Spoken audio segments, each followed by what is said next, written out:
very comforting. You're part of a mission of uplift, which is very comforting. And in a university, that religion is there. It's as if they're, people from a church who are behind tables out in the plaza who are waiting to recruit people. That's there as soon as you hit campus. And so that's why so many people, and now it's not just black kids, it's also white kids, fall for this way of looking at things where what it is you become virtuous without having done the sorts of things that ideally one might have. You're virtue signaling, and it is unearned virtue, but it's because you wish to have a cloak. You're seeking a comfort zone. I can't hate anybody for that, but it does. I don't even think they seeking it though. I don't even think they're aware of it. They're not aware of the cloak that they have because they think that they're living in their truth, but they're not. That's the problem. No one knows they're getting brainwashed. No one knows that this is just a comfortable pocket to be in. It exists that way. You are what you stand for. You identify as this. I identify as that. I identify as a victim of the fucked up racist ass society we live in, man. It's not. I don't think there's not this overt act to maintain a cloak, or how he put it, man. I just think it occurs that way. And then when you question someone's cloak when they're unaware that they're even wearing the cloak, that's rough. Anyway, that was that was a dope ass conversation. I think my homie had put it on me a while ago. I just never really dove into a shit like that. That's fire. That was lit, man. But anyway, I like that. But yeah, any of y'all thoughts, man? Yeah, peace.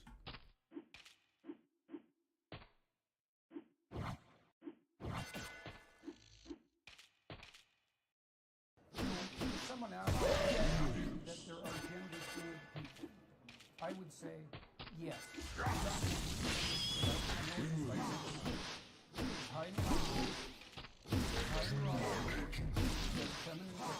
He's more interested in people than things, and he's extremely high in openness. And so his temperament is fluid. He's creative, one thing the next, and his fundamental is the feminine. But that doesn't mean he's not a man. Right, exactly. So it's murky thinking. So that's exactly right. It's certainly one out of. That was a bar. Bar. That was a bar.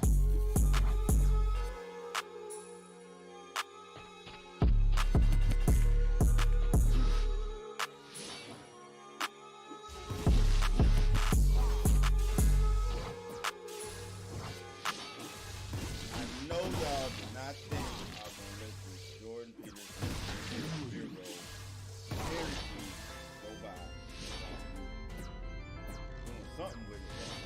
Someone already made a snippet of it. I think it's from Ben Shapiro's channel. And they're talking about their thoughts on transgenderism. We beating that dead horse up here. And I low-key already know the fuck they're gonna be goddamn talking about. But it's JP and Shapiro, and they talking about the shit that we always be talking about. So it just makes sense to do it, right? So yeah, let's do it. You ready, babe? I'm ready. If y'all hear any gaga googles in the backgrounds, because Lil Man down there. The gender issue. Yeah. That's the issue where now the question that's constantly being asked, so why do you even care? Why do you even pay attention? And the answer is because... I was asked that earlier today. Oh, really? What did you say? I'm not letting the cat have my tongue. But I'm not saying words that other people want me to say.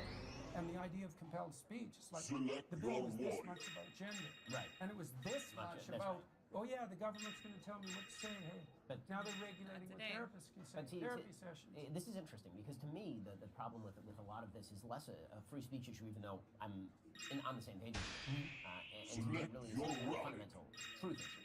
Meaning that, yeah, you're trying to force me to say something I don't want to say, but to me, the fact that what you're trying to force me to say is so innately opposed to the good is the problem. The level of passion that I have for issues like this one really go to fundamentally humanity relies on basic acknowledgments of biological truth, especially when it comes to gender. And anybody who's ever dealt with children, I find myself getting, if I look at my own political evolution, I'd say that when I grew up in a religious home, so that means that pretty conservative. And then you go to college and you're living by yourself and you're not married, you don't have kids. You tend to become a little bit more libertarian, which is like, okay, let everybody do whatever they're going to do and it's not going to bother me. And then you have kids and you realize that there's a pool in which we are all swimming. And that pool is going to define... Virginia. Exactly. Like my kid, it's going to determine how my kid lives. And I want... All right, I got to stop. Because what he's saying kind of hit the well, I said this shit in another video, like...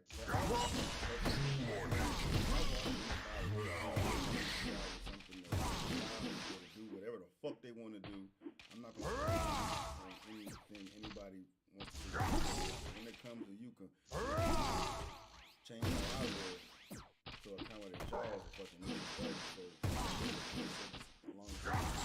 But like, man, like, the whole transgender, I'm not beating the fuck out this horse, man, but it's just, a little man here now, and knowing he's going to be exposed to all this shit, we persecuted for us too hard. So I get consequences for speaking my mind about shit that to me, and I would assume the majority, to prevent that shit from being seen by people. Motherfuckers think that shit are not impressionable. The motherfuckers can't see somebody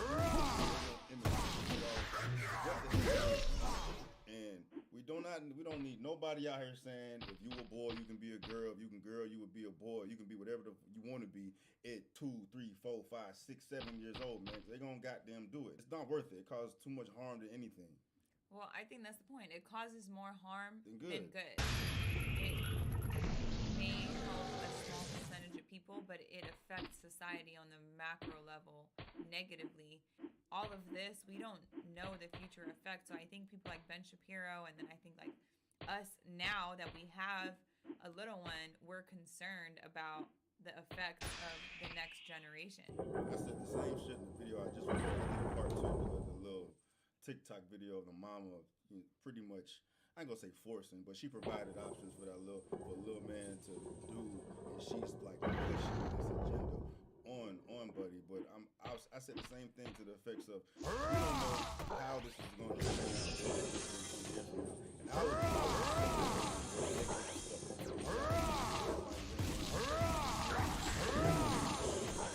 man is a fucking tree, man. Dog is a whistle.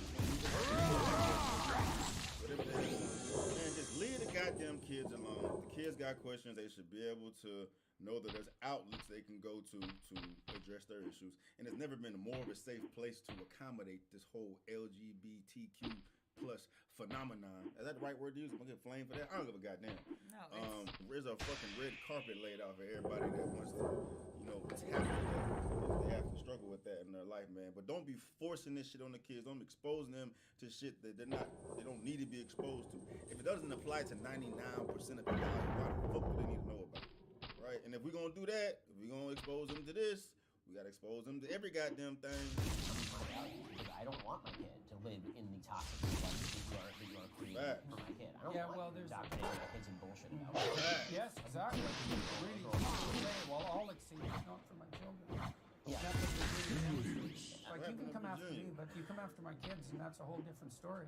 It's so fundamentally opposed to everything true, and the fact that and that's the insistence. The insistence isn't that people be treated humanely or be treated equally.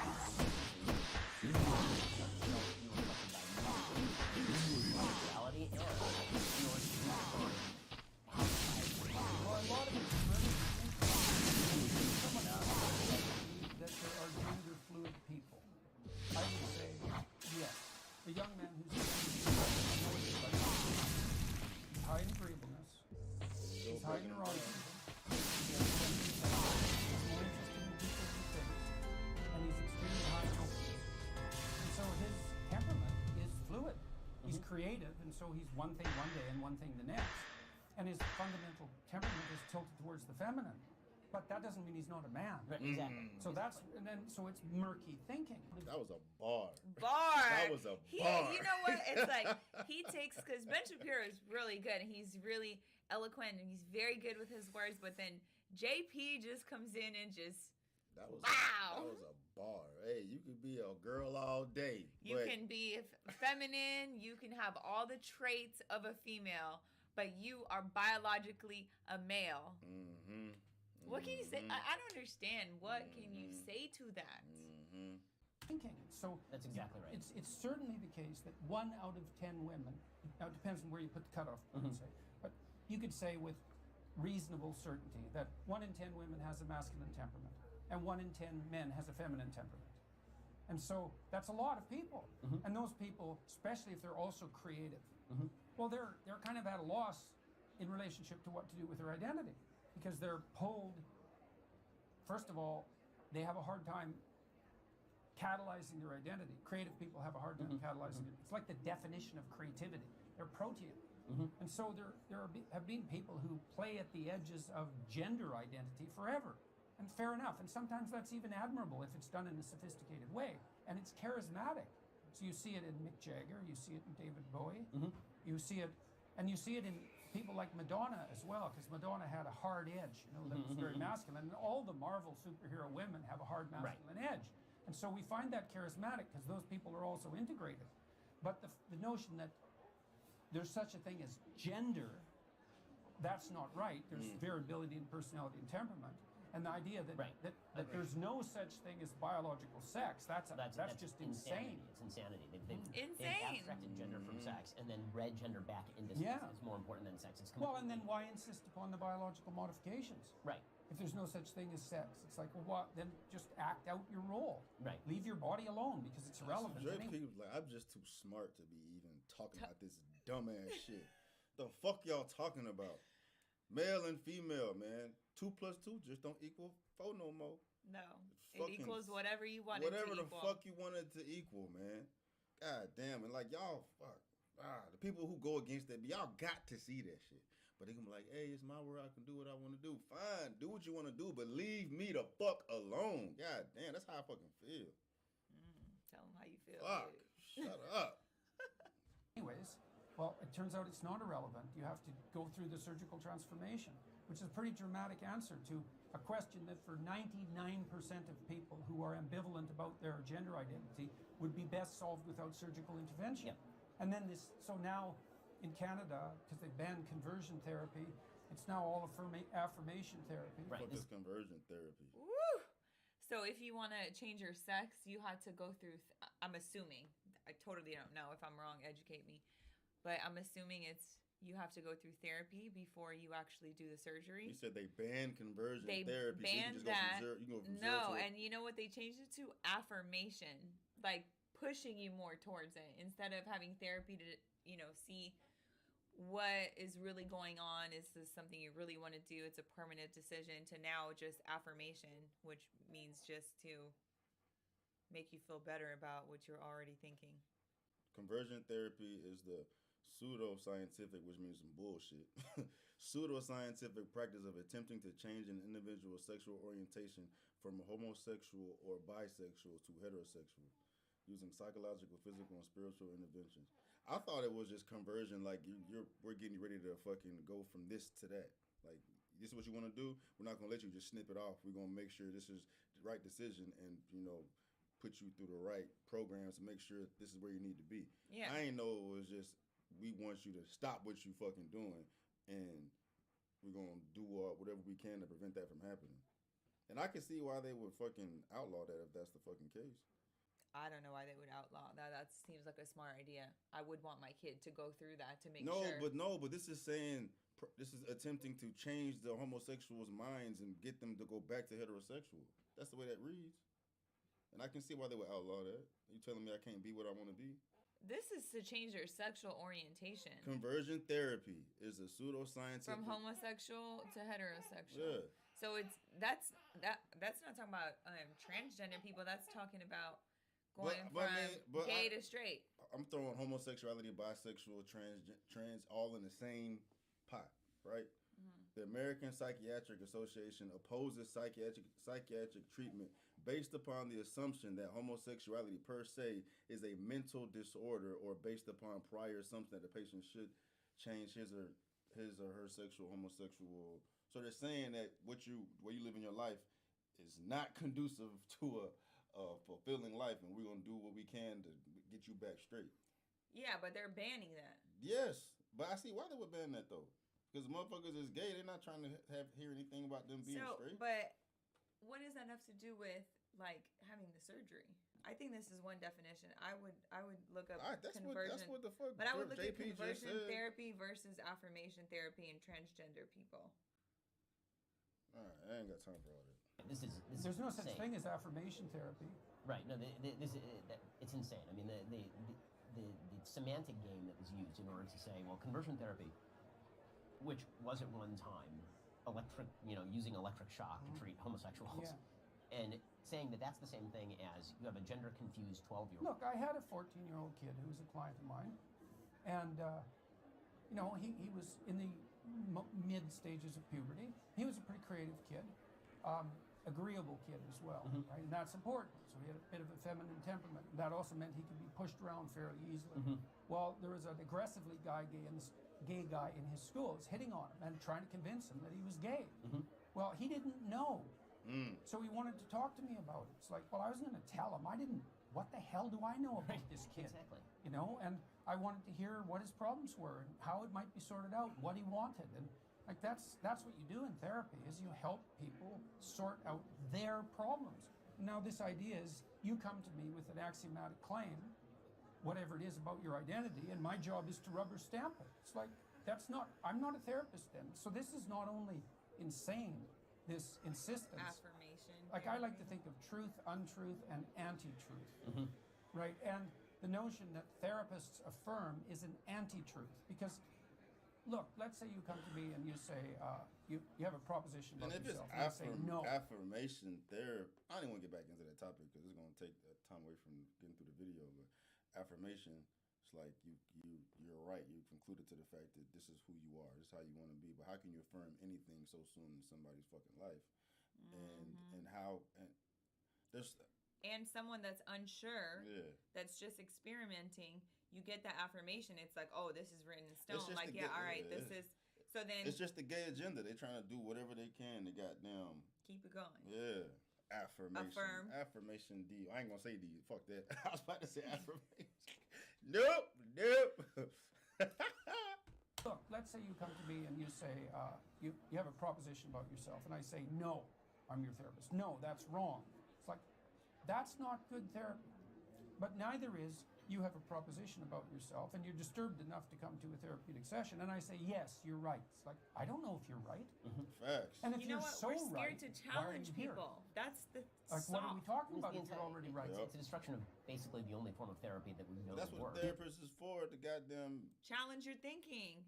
Clearly are seeking help because you are not able to deal with whatever situation the way that you want to deal with it, or you want an insight or whatever. So if therapists can't challenge your way of thinking or your logic or I don't even think it's that they can't. They probably got specific therapists that are going to just go along with the fucking agenda and like, you know what? Yeah, you're agreeable, so yeah, you're gay. Yeah. Like Yeah, I bet you there's a bunch of therapists out there that would, well, I don't know, maybe they probably get a lawsuit put up against them. This motherfucker told me I ain't gay. You're just a little feminine. That's it, bro. You got a little sugar in your tank, that's all. That's okay. That's all right, you man. You still got to dig. You're still a man. Yeah, that's funny. And it's okay. That's funny. Yes, cognitive behavioral therapy. It's all about saying that so are the rest of them. They're all this is one of the things that's interesting about clinical psychology. Every single school of psychotherapy is predicated on the idea that free expression of thought or the free transmutation of behavior is curative. And it's true with cognitive behavioral therapy, just like psychoanalytic therapy. It's all the same thing. And also the other axiom of therapy is voluntarily expose yourself in measured doses to what you're afraid of. And so that's an interesting thing because the psychoanalysts believed when the behaviorists first came up with exposure therapy, they had it formulated wrong. They thought you learn to be afraid. So you're normal, and then something hurts you, and then you learn to be afraid of it. That's wrong. You're always afraid, except when you learn not to. So they had it exactly backwards, neuropharmacological. It really matters. That's hard. I need a fucking shirt that say that shit. You're always afraid until you learn not to be. That's tough. Fuck this damn video. We need more shit like need that. JP, God man. damn, bro. That was hard. But that was, it's a fact, though. His diaper stank. We gotta go. We gotta go. Say bye. Say bye-bye. Bye. I stink. I got stink butt. JP dropping bars like he always do. Y'all know I was gonna jump on this shit, though, man. So, yeah. Oh, and let me say this. End it with this, man. Because it's like, a lot of y'all will say, y'all will see I react to Jordan Peterson or Ben Shapiro or Candace Owens or whomever and just think that I've been exposed to everything that these people have said throughout their entire life that is posted on social media. I mean, just because I'm in agreement of something that they say regarding a specific topic does not mean I'm just a goddamn Jordan Peterson stan or Ben Shapiro stan or whatever the fuck they say is gold or is law or whatever. It's the shit that we have in common I'm fucking with, man. So, like, that shit gets on my nerves, bro. Like, goddamn, bro. It's like, it's all or nothing with a lot of y'all. I'm like, the fuck? That just doesn't make any goddamn sense. And if there's things that a lot of y'all disagree with that they fucking say that I have not seen yet, send them to me and I'll provide my perspective on those as well. But yeah, that's just annoying. But anyway, let's put that out there, man. Night talk shit. I'm out.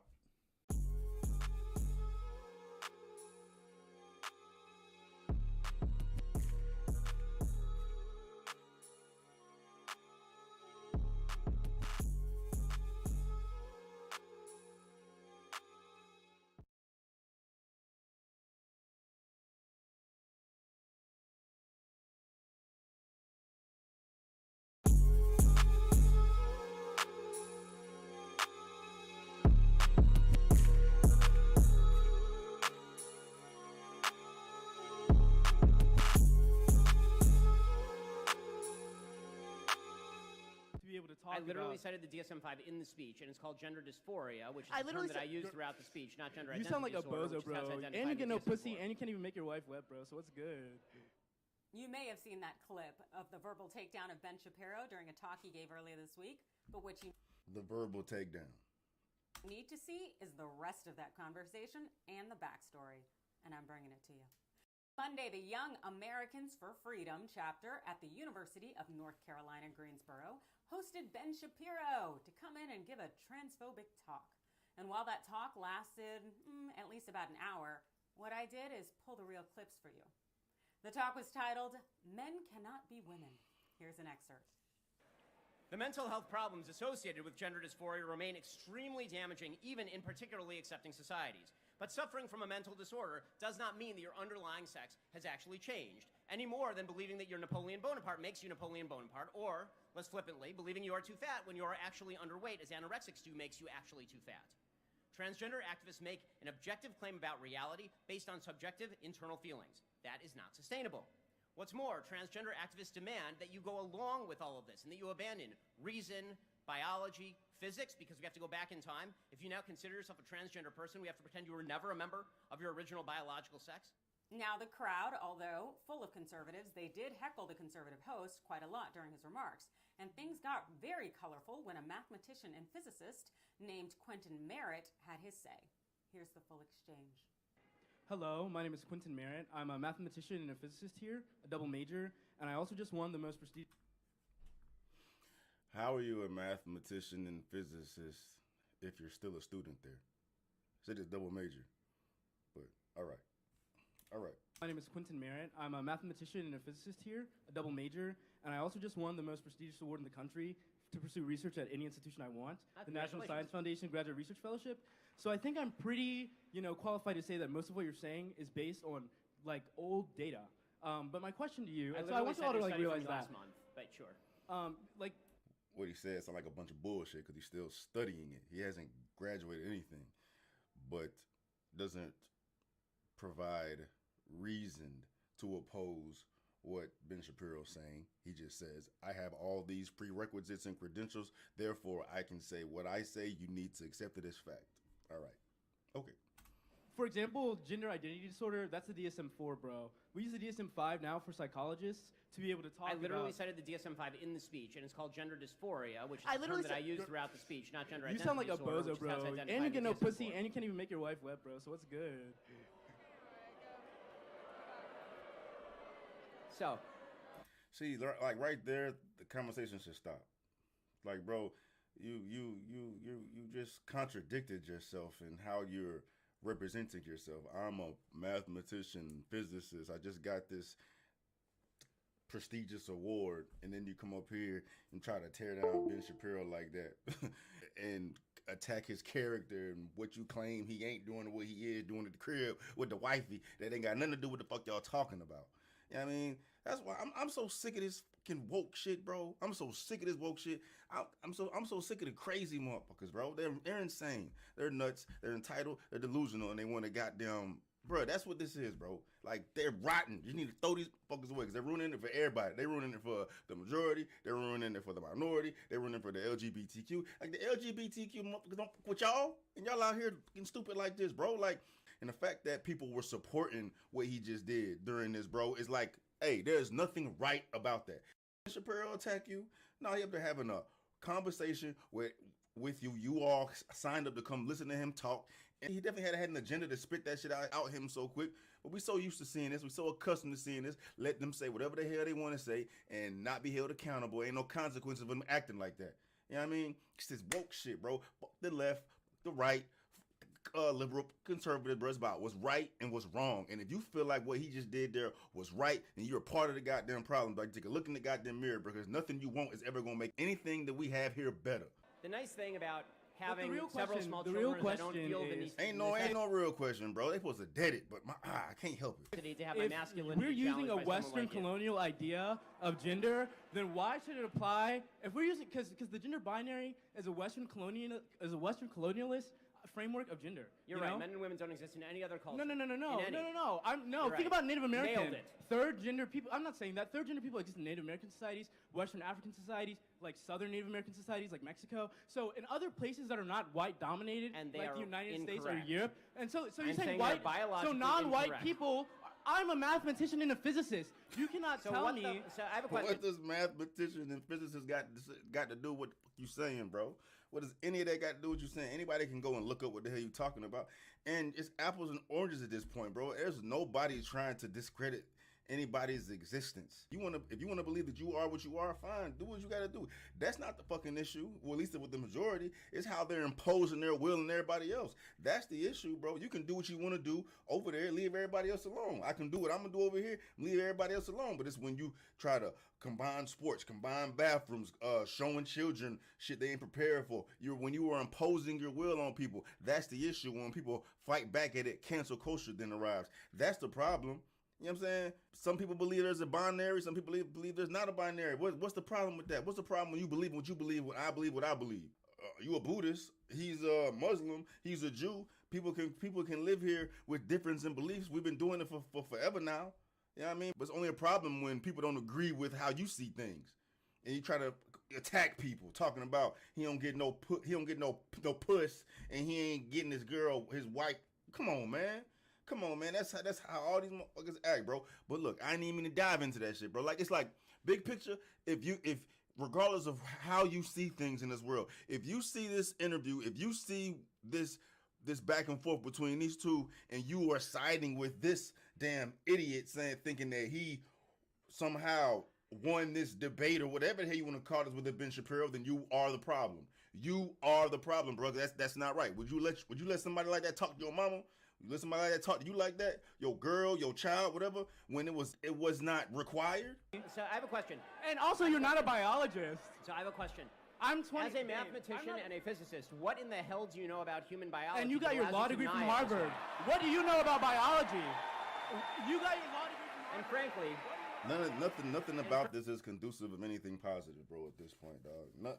It wasn't as soon as Buddy was disrespected, man. At that point, hey, you got to get him out of here. I mean, you got to get him out of here, or yeah, I'm about to put foot to ass, bro, for real. frankly, I would ask another question. If your logic is so flawed as a mathematician and a physicist, I would suggest that whichever institution gave you an award, revoke it immediately. But this is why this is why I chose this video specifically, because of the agenda this channel is displaying, and there's a bunch of other channels that I'm assuming just don't like Ben Shapiro, Or maybe they just, they are trying to promote toxic content to get views. But it don't seem like it's one of those channels, bro. But listen to this. This is stupid. Of course, instead of arguing facts, Shapiro goes out of his way to advocate for Merit, a National Science Foundation graduate research fellow, to be stripped of his earned accolades and opportunities. It's really funny how someone who claims that cancel culture is at its worst is effectively trying to cancel a research fellow for using the knowledge that he has and using his words to stand against transphobia and homophobia. Fuck out of here. Fuck out of here. Fuck out of here. After Buddy just attacked him, Ben doesn't have any reason to feel how he felt. To like, hey, bro, if he's in here talking to me like that and y'all gave him this, bro, y'all need to evaluate who y'all believe this candidate is. Did y'all believe he was something like that, to attack somebody like that in this type of environment, and who he's attacking, bro? You goddamn right, you need to reevaluate who the fuck y'all gave that damn award to, bro. But look, it's like this. This is the rebel headquarters, 560,000 subs, bro, and they are spewing bullshit like this, bro. Like I say, if you watch this video and you are siding with her, you're nuts.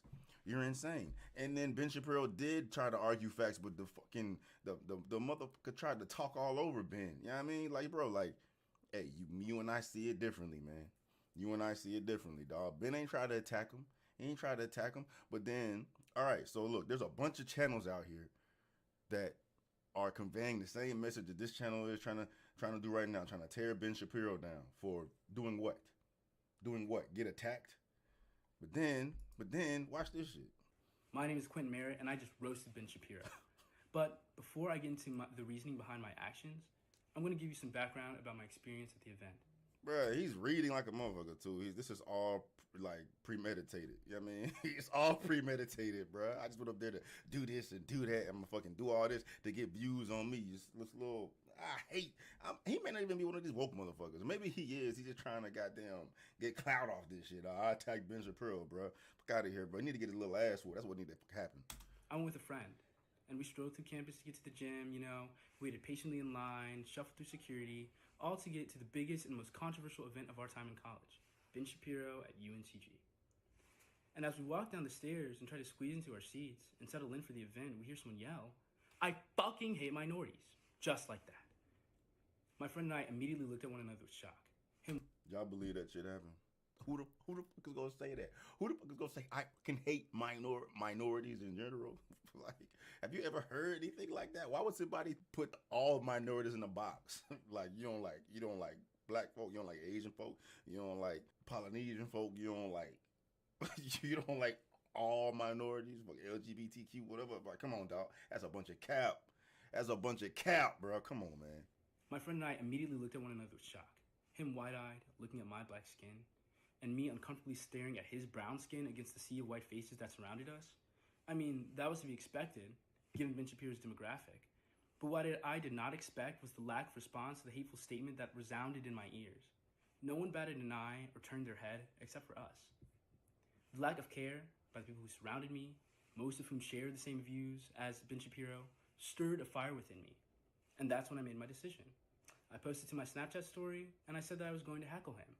And when they asked audience members to go down for questions, I went down there with that in mind. On my way... So yeah, he just admitted he had an ulterior motive.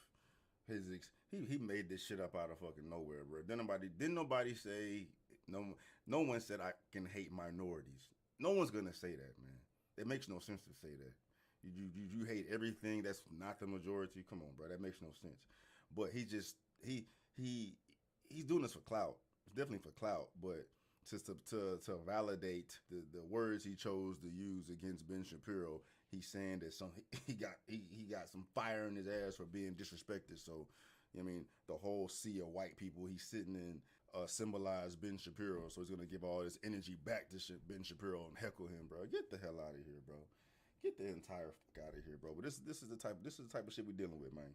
Way up there, I asked myself, well, what does Ben Shapiro do? He uses his influence as a political commentator and touts his credentials from his Harvard law degree to give himself the credibility to speak on issues that he's not qualified to speak about. So I did the exact same thing.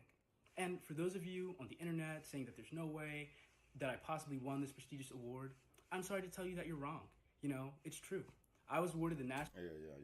I'm good. I don't want to see no more of this shit. It's gonna irritate me just giving this motherfucker more energy on my platform. It's just I want to do that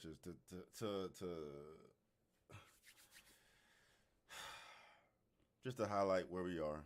Crazy motherfuckers, man. And there's people out here supporting this. There's people out here supporting this. Clearly he was in the wrong.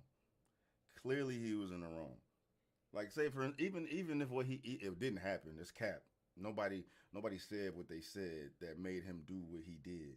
But even if that did happen, does that give you the right to do what you did and say what you said? Nah, it don't work like that, bro. Not being held accountable for your actions, and you want to come out here and try to clean it up and just get more clout. But that's all it is, bro. Like bruh. I would say that I fucking hate the woke mob. I would definitely say that. I fucking hate them, bro. I hate them, man. Anyway, bro, I'm done.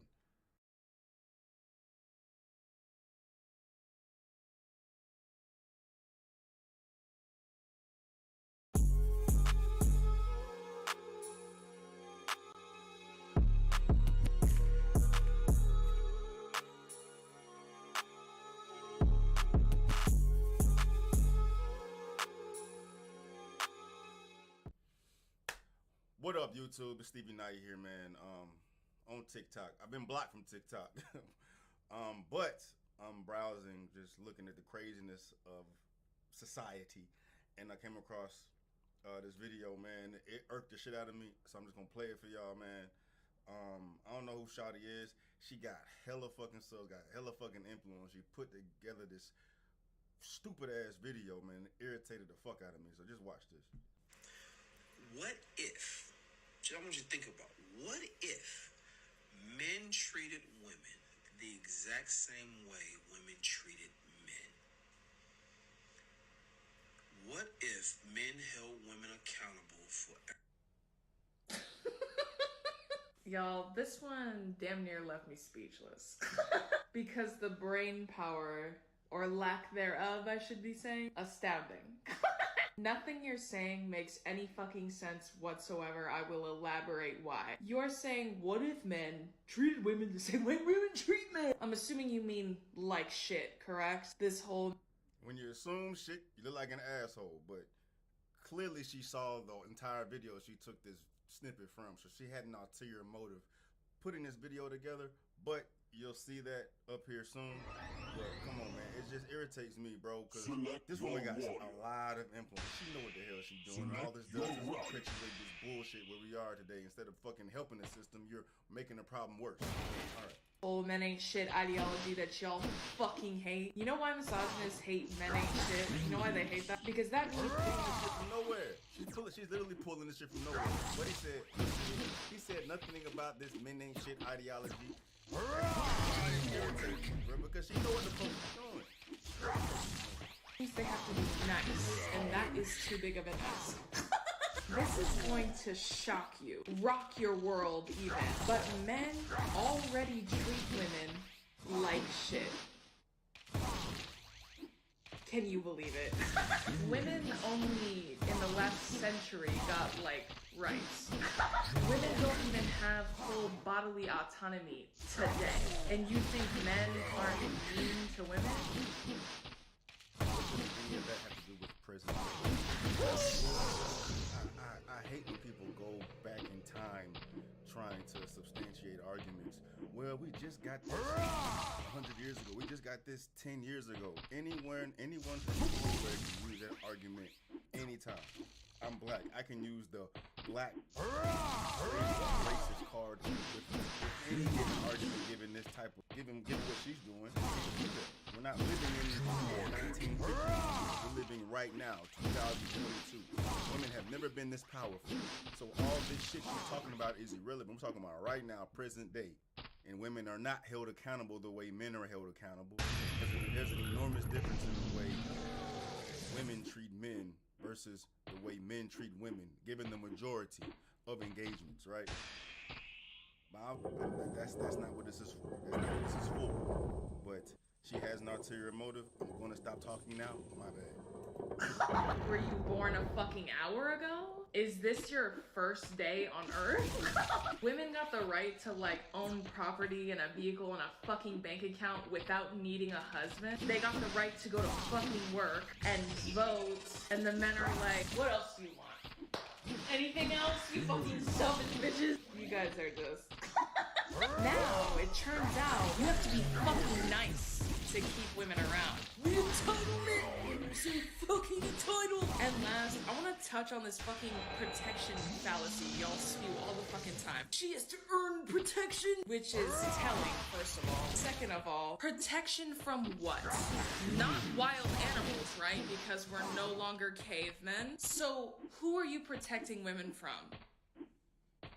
Other men, perhaps? Turns out you're the root of all evil, huh? And let me give you another think piece, since you like to speak philosophically. Grown men can't even get on this app and get made fun of by me, a mere woman, without bitching out. Y'all can't even handle getting your fucking feelings hurt. Protect these fucking nuts.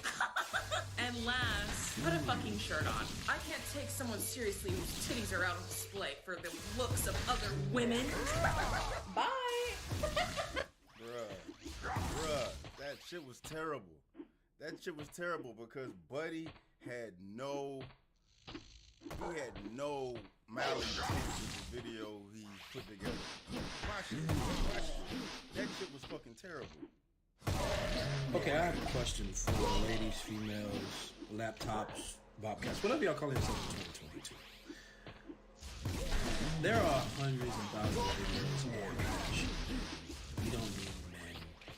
We do what we want. It's our bodies. And I get that.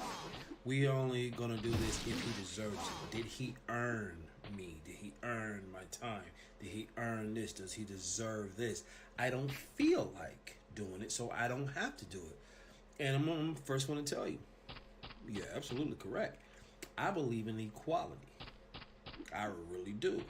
But see, 99% of women don't know what equality actually means. But that's... I wouldn't have said no shit like that. You can't substantiate that 99% of people don't know something. Like, you haven't talked to 100% of people, so how would you say that? I get what he's saying, though. You know what I'm saying? A lot of people look at equality different. I understand that. This video was innocent. That's not the point of this video. This video is actually a question video. So this is where equality steps in. What if, I want you to think about, what if men treated women the exact same way women treated men? What if men held women accountable for everything they said? What if men only provided, led, counseled, and protected women if they felt the lady earned it, if they felt the lady deserved it, if they felt the lady was in a place to receive it? Whether they married, engaged, or just, boyfriend, girlfriend, whatever you want to call it. Meaning, you know how women always say, I didn't feel like doing it, or you didn't deserve that, so you're not getting this, and whatever? That is cool, that is fine, that is dandy. He's literally describing equality by the definition. If men treated women, or if men treated women the way women treat men, women tend to want their time, attention, whatever, earned, worked for. It's typically not that way for the man, because the man is supposed to be the pursuer and needs to prove himself for the woman, right? He said if it's equally, it'd be reverse. It's all he's saying. It's all he's saying. But she turned it into all this shit. But we have to talk about right now. Right now. But I would tend to think that the majority of y'all would see the issue taking place given her video and watching the original video, man. Treated you the same way. We're hardwired to protect. We're hardwired to protect. It's why our bones and our muscles and the way we think with logic and fact. It's the way we're built. We're hardwired. Even though the feminist movement have demonized that, men needing to protect, wanting to, and then old girls, I'm like, well, what are you protecting us from? We're not around wild animals. Of course they're gonna protect you from other men, right? They're the only ones capable of hurting you. Women can do the same, but they're not going to be able to inflict the same damage another man can. You can't defend yourself from whatever this is. So that's why the man is going to step up and protect. Her analogy was ludicrous, entirely ludicrous, to say that since men are capable of harming you, that men are the evil, but when women can do the same thing, they just are not able to inflict the same type of damage that a man can. Right? You want a man to step up and protect you from another woman? No, you can do that. You can do that. You can't protect. You literally can't protect yourself from certain men. That's just fighting. You know what I mean? No hand-to-hand combat, but break-ins, and any other types of situations where you could be harmed because of the physical disadvantages you have compared to other men. Men were supposed to step up and protect you, but now that's demonized because men are the root of all evil.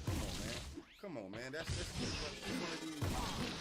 I'm assuming she's one of these little third wave feminists. Crazy. And then you got women looking at this, bro. It's dangerous. It doesn't do any good at all. Watch this and pick it apart, trying to demonize this and bring it up some blatant facts. What if women were held accountable the way men are held accountable? But men walk around fat fuck, the world gonna flip upside down. A dude gets blamed for not being tall enough. You know what I'm saying? Not being fit enough. Your dick may not be big enough. You know what I'm saying? Broke or whatever. If a woman was ever addressed that way out here publicly in society, motherfuckers gonna flip shit. That's what he's talking about. What does women being given the right to vote, a few decades ago, or being able to work or being able to own their home have to do with what he's talking about right now? I'm talking about right now in present day society, where there's a blatant ass difference between how women are treated in society and viewed in society compared to how men are treated and viewed in society. And we're supposed to be equal, right? It's definitely not fucking equal. And we need to be coming to terms on how to fix that, even it out, as opposed to goddamn firing this up. And this is more conducive of trying to get to a better place with the message he's conveying, because he's posing a question. What if? Look in these comments in this video, entirely different, because women are taking it in. You know what I mean? A lot of them like, well, the reason why, this, that, and the third. Like, who cares about the reason why? How are we going to fix that? And what people are not going to fix it. Making this problem worse. Stating that needs help, whether it's lifting, whether it's a fight, it doesn't matter. We are that. It's hard to turn off. But what if men realize they control that and they treated you like that? A guy's hitting on you, I'm not gonna move because you don't deserve my protection. You didn't earn it. I'm not gonna take care of your car because you didn't earn it. We've been married for 3 years, and the last few months you've been slacking, so you don't deserve me to protect you. Somebody broken into the house, I'm not gonna leave the office and come. Why? Because you don't deserve it. You've been neglecting me. You haven't earned it. That's a scary world. Facts. What if men start treating you guys like y'all treat them? And it's your body. Do what you want. I get that. But what if it was reciprocated?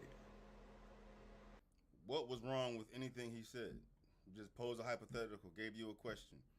What if men treated women the way women treated men given these circumstances, right?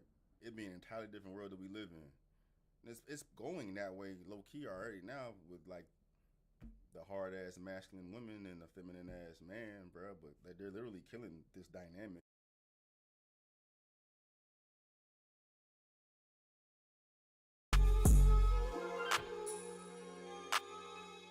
Hey, I don't know what y'all got me in for today, man. Awaken with JP is the best female swimmer in the world. It's got buddies, clearly a damn man. Can I even say that anymore? Clearly a damn man. A women's bathing suit, but it says best female swimmer in the world. Y'all been hitting me up with this motherfucking video, man. So we about to check it out, man. Let's do it. This is my proudest moment. I've been dreaming of becoming the top female swimmer for 1 year, but getting here wasn't easy.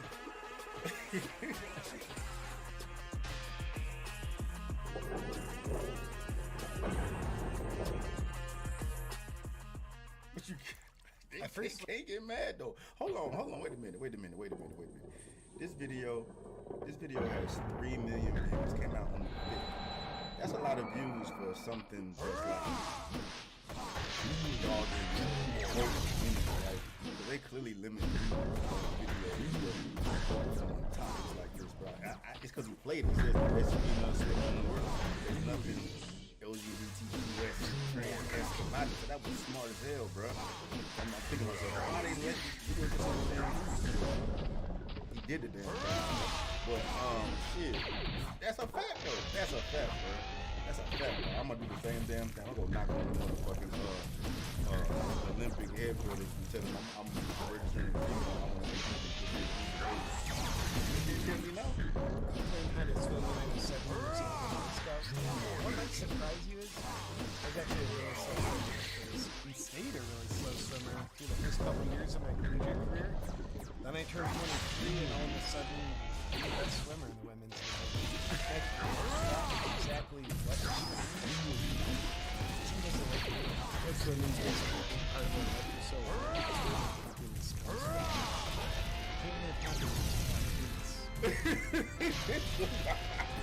Never knows. Oh, bro, who the fuck is this motherfucker, dog? That's perfect. That's perfect. Have happiness without That's perfect. penis. That's so perfect. I've never noticed that before. With being the best at something, you always get hated. Like, I don't understand what this controversy is all about. I guess people just don't like it when they see a woman succeeding. I can pick 3 different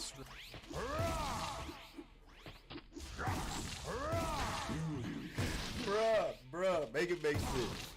Make it make sense, bro. Make it make sense, dog. Hey, this is perfect. This is so perfect, bro. I saw something conscious over his tip and shit. Hey, that's why they hate me, because your boy out here walking with it. With being the best at something, we always get haters. I don't understand what this controversy is all about. Let him see it, bro. Let him see it. I guess people just don't like it when they see a woman succeeding. I can make 3 different. They don't like him when they see a woman succeeding. And he got the fuck. You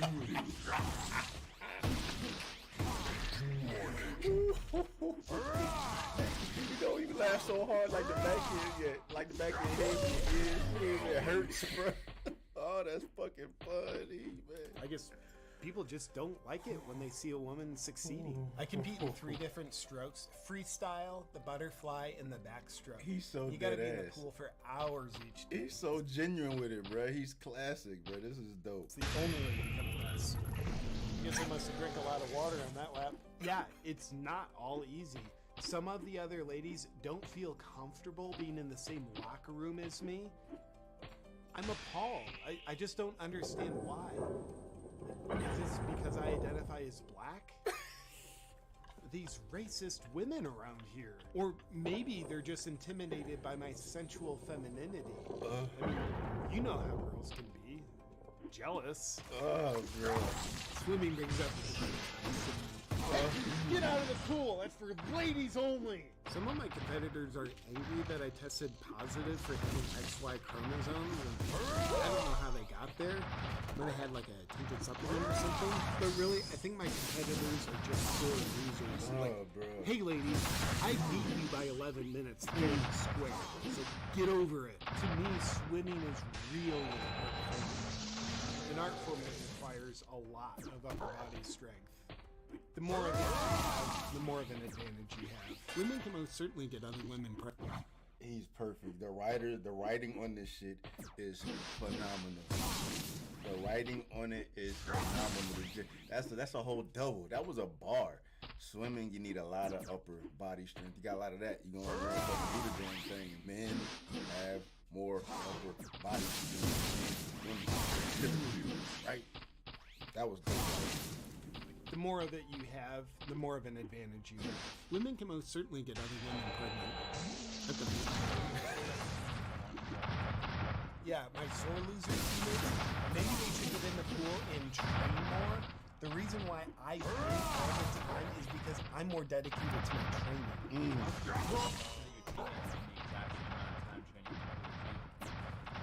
Well, I work out with weights too. Maybe they should try it. It really helps. They're on the exact same weight. The second strongest athlete. Well, I just don't identify the weights as very heavy. It's pretty simple. I just don't identify the weights as very heavy. It's pretty simple. It feels so good to come away with a championship. And I want to congratulate second place for being within 9 minutes of me. And I want to thank my sponsors for always having my back. Manscaping, Dollar Beard Club, and Alpha Jockstraps. Now that I'm the top female swimmer, what's next for me? Well, I don't feel like I'm 22 anymore. So, I think children's sports is next. Oh, bruh. Probably Pee Wee football. Let's do it. Let's do it. Let's do it. Open it. Open the door. Even more than Open my the swimming door. success, what I'm most proud of is what I'm doing for women's rights. It's kind of like if you've ever seen an injured deer on the side of the road that's just been hit by a car, and your heart just wants to help this wounded animal. Well, I'm the one that hit the deer. What's up, my freedom-loving friend? I want to thank this spot. Hey, if I could like this video 4,000 times, I would, bro. He hit the nail on the head, and there's nothing they can say. There's nothing they can say. There's nothing the woke motherfuckers can say to refute anything he said or did in this video, because it is happening present time, man. Like, make it make sense. Make it make sense. But y'all know where I stand on it, bro. We just need to do more of that. We need more of this. We need more of this. We need more of this. That was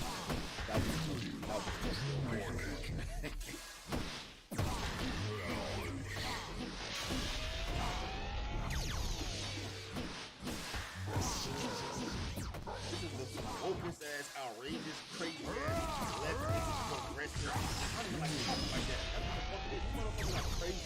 You motherfuckers like crazy. Psycho.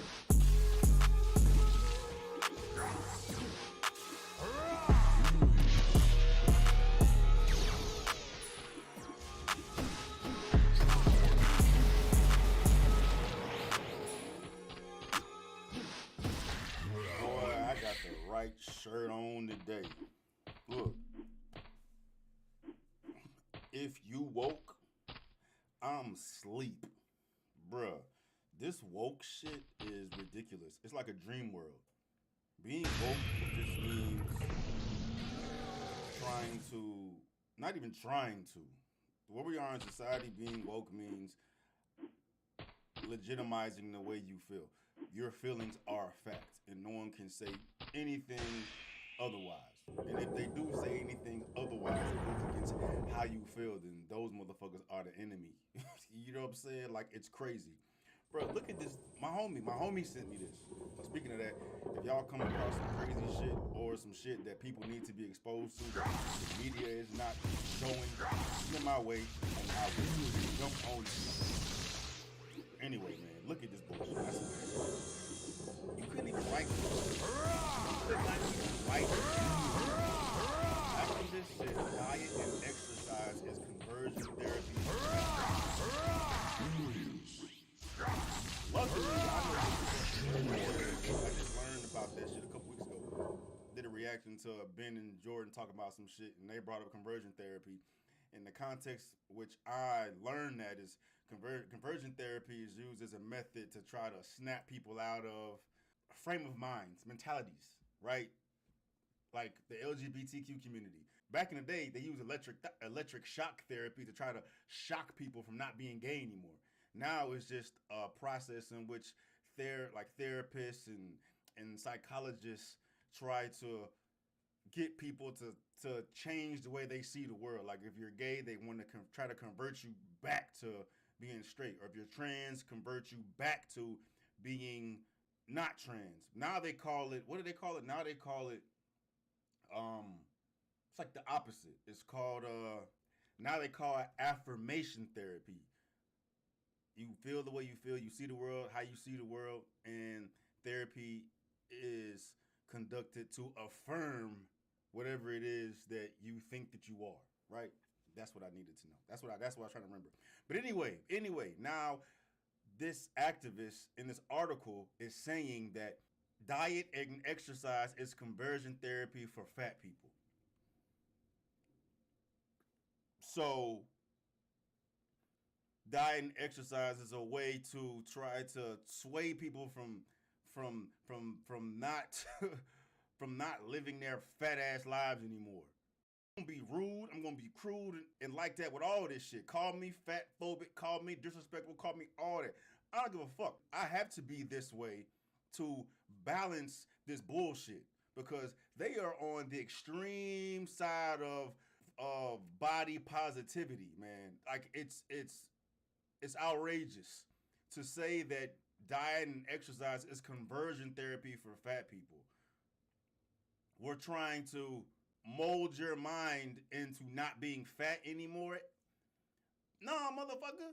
No, that's not the way it works. You fat, it's unhealthy. You are leading a life that's going to result in you potentially dying, and diet and exercise will help you in this regard. We're trying to save your fucking life. But look, whoever the hell this is, I don't even know why they're giving this woman attention. I mean, I don't know why. It gets views. It's outrageous. It's in your face. And the majority, because keep it a stack, keep it a buck. At the end of the day, the majority of people, I would say 98.999999% of people do not fall within this frame of mind. But shit like this is loud and is going to make those that are living this type of life feel more comfortable being this type of life. You trying to goddamn get me to diet and exercise, which opposes my lifestyle. Like, okay, you can be fat all day, whatever. But it's not healthy, and we're just trying to get you right. You know what I'm saying? If you smoke, smoking is not healthy for you. If you don't smoke, live a better life. You being fat, it's not good for you. You being healthy is better for your life. But I'm not saying anything outrageous. We all know this shit. But whomever this woman is, Monica Fatty MPH says, maybe she's trolling, but periodic reminder that treating and preventing obesity actually means trying to conversion therapy fat people into becoming thin people despite zero evidence this is remotely possible. This motherfucker just said that exercise and diet have no effect on you being obese. I'm not. If you woke, I'm sleep. That's what this is. This is some wokest ass, outrageous, crazy ass, leftist, progressive. I don't even like talking like that. That's what the fuck it is. These motherfuckers are crazy. These motherfuckers are crazy. Psycho. Psycho enough that even Ben Shapiro spoke on this shit in the fucking article. A body positivity activist has claimed that diet and exercise in general promoting of healthy lifestyles are examples of conversion therapy for fat people.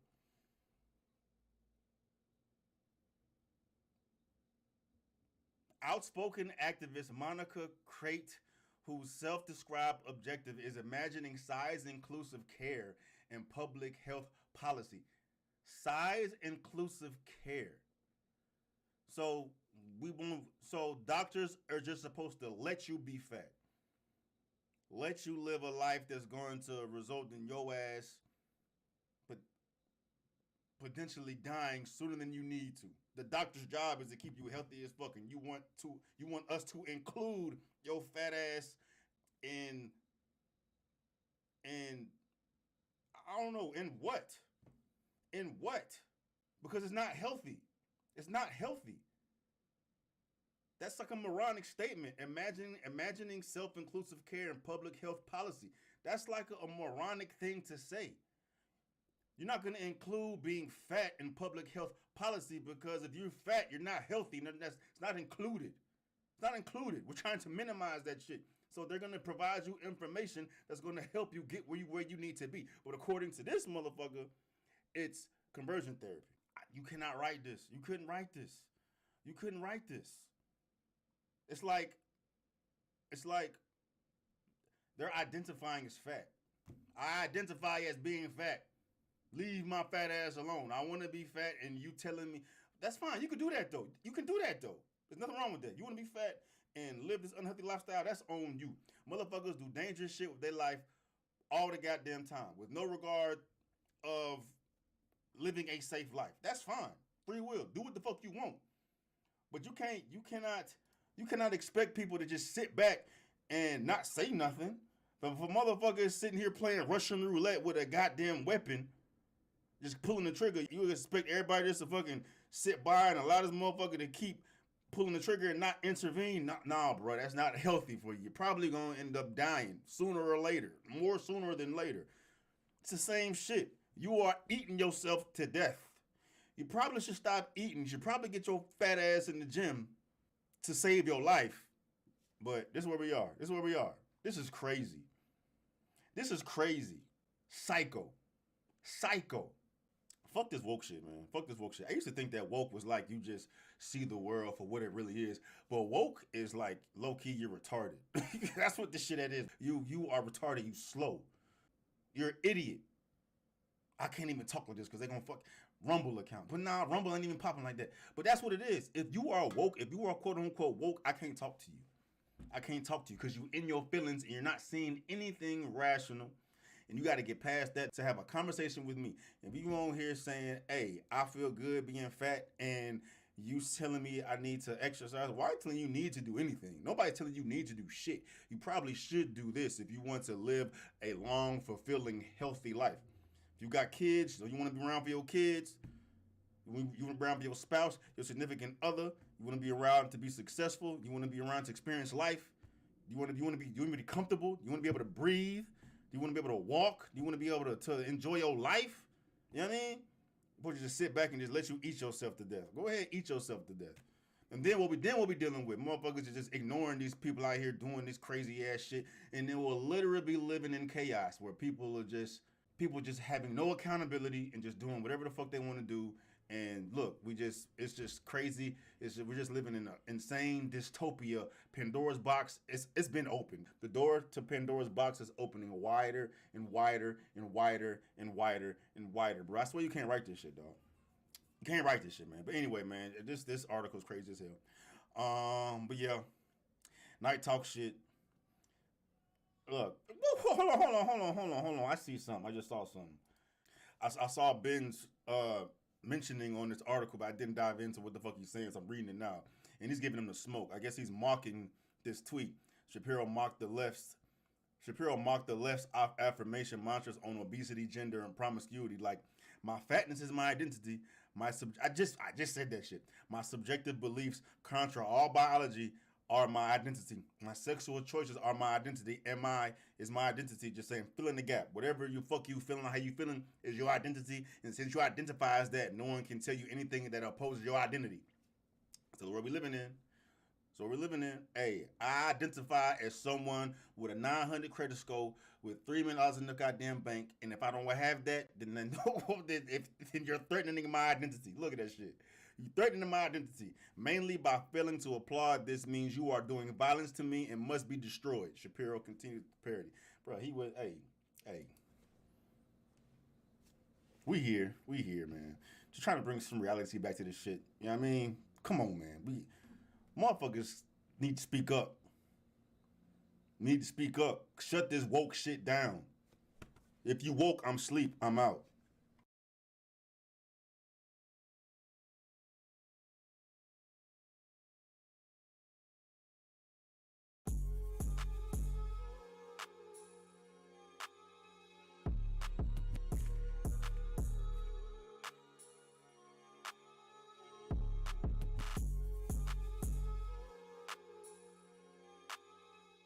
When you're a little girl and you have fantasies, what's your first fantasy little girls have? Of getting married, of their marriage one day. No little girl's like, I can't wait, no disrespect because I like you a lot. I can't wait to grow up and be a stripper and be single. Bars. Yes, let's go play dress up. Bars. What else you gotta say, bro? There's nothing they can say to refute that. Dumbass hoes. Y'all been lied to. Y'all been duped and fooled, bro. You see this stupid shit? They stupid. Let's go play dress up and put on stripper clothes and dream about the day of being a stripper and fucking 80 guys and being single. No little girl says that. And I'm saying for a lot of women. I don't believe that women want to be single. I'm sorry. Because most of my clients have a ton of money and they're single. And they ask me how to not be single. All facts. All facts. I don't need to say nothing else. I don't need to say nothing else. She killed it. Why is dating a single mother so hard for men? Let's talk about it. It's a very long list of reasons why that is. I'ma just compare a single mother to a childless woman throughout this video so y'all can see why it's not worth it to a lot of men.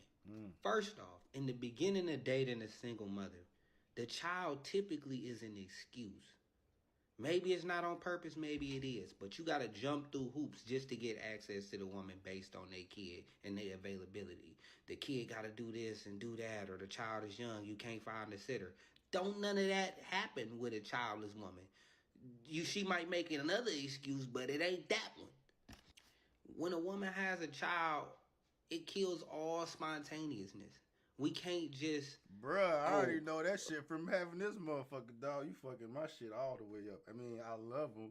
You know what I'm saying? But I can't just slide the tip in whatever I want because... So I feel his pain on that. But hey, bro, Buddy speaking facts. Buddy is speaking facts. Let's continue this shit. Meet me here, or I'm picking you up tonight, Yeah, put bruh. something on, we going here. Or I can't just keep her out till 2, 3 in the morning on the rooftop. I can't do that. All that's dead when you dating a single mom. Then on top of that, not saying that they wrong for it, but their child always gonna come before me. Always. Why would I sign myself up for that when I could deal That's with a bar. somebody who don't have that? That's a bar. Then a byproduct of dealing with you, if you have an active baby daddy, I have to have a rapport with this man. You come with another man attached to Hey, you. hey, if me and my mama ever break up, you're the next dude gonna have problems. That is a fact, dog. Like, and then you be hearing the clapback from all the single moms, which is understandable because they want what they want. You know what I mean? And they don't want to accept the fact that, you know what I'm saying, you pretty much tarnish goods at this point compared to women who don't got kids. You know what I'm saying? So all these objective facts that he's providing, I would like to hear a single mother's response to this. Like, okay, in spite of all of that, you should still take me because what? Because what? Like, you are at a considerable disadvantage dating a single mother. It's really pointless when you have all these other women out here who don't have kids. Like, really, realistically, it makes no sense.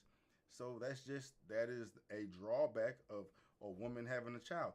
And ironically enough, it doesn't have the same effect when a man has a child. And that ain't my, it is what it is. It's fact. It's a lot more acceptable to women when a man is a single parent compared to when a woman is a single parent. It is what it is. It's a double standard that exists, but it ain't because society's set it a certain way. It's because women respond to that shit differently compared to how men respond to it. I mean, it's a fact. But I'll let you continue, dog. Let's get it. She don't come with all that. She just hurt. Then on top of that, if the child ever out of line, it's not simple as correcting my child. I gotta go through you to approve my authority over the child. And on top of that, let me find out this motherfucker put his hand on my child. Oof. Hey, there's no point. There's no point, dog. There's no point. Unless something in this girl has just got your ass up in La La Land and Cloud 9, bro. But you know what I'm saying? And I would tend to think that single mothers are a lot more it's easier with them. You know what I mean? They're not gonna come on with all their standards are not gonna be through the roof. They're not gonna be as delusional. You know what I mean? They should, at least they shouldn't. And I would be willing to bet that, you know, the average single mother is not gonna be as delusional and fucked up in the head as a woman without a child. So I'm saying, so they may be more down to earth. You know what I mean? They may be more a better quality of a woman. They're gonna be more humble and shit just because they got a fucking life to take care of. But at the end of the day, it comes with all this shit too. So I mean, if you got a quality woman that you thinking about fucking with, but you got a child, that's just you got to weigh the pros and cons with that. I mean, what's your chances of finding a woman out here who ain't got kids, who are gonna come with this humble ass energy that this single mother has? You know what I mean? That's what we are, because modern women are all fucked up. chances are when you come into contact with a woman, this new age woman, these modern women who don't have a kid, who's single, who's attractive, their head gonna be fucked up.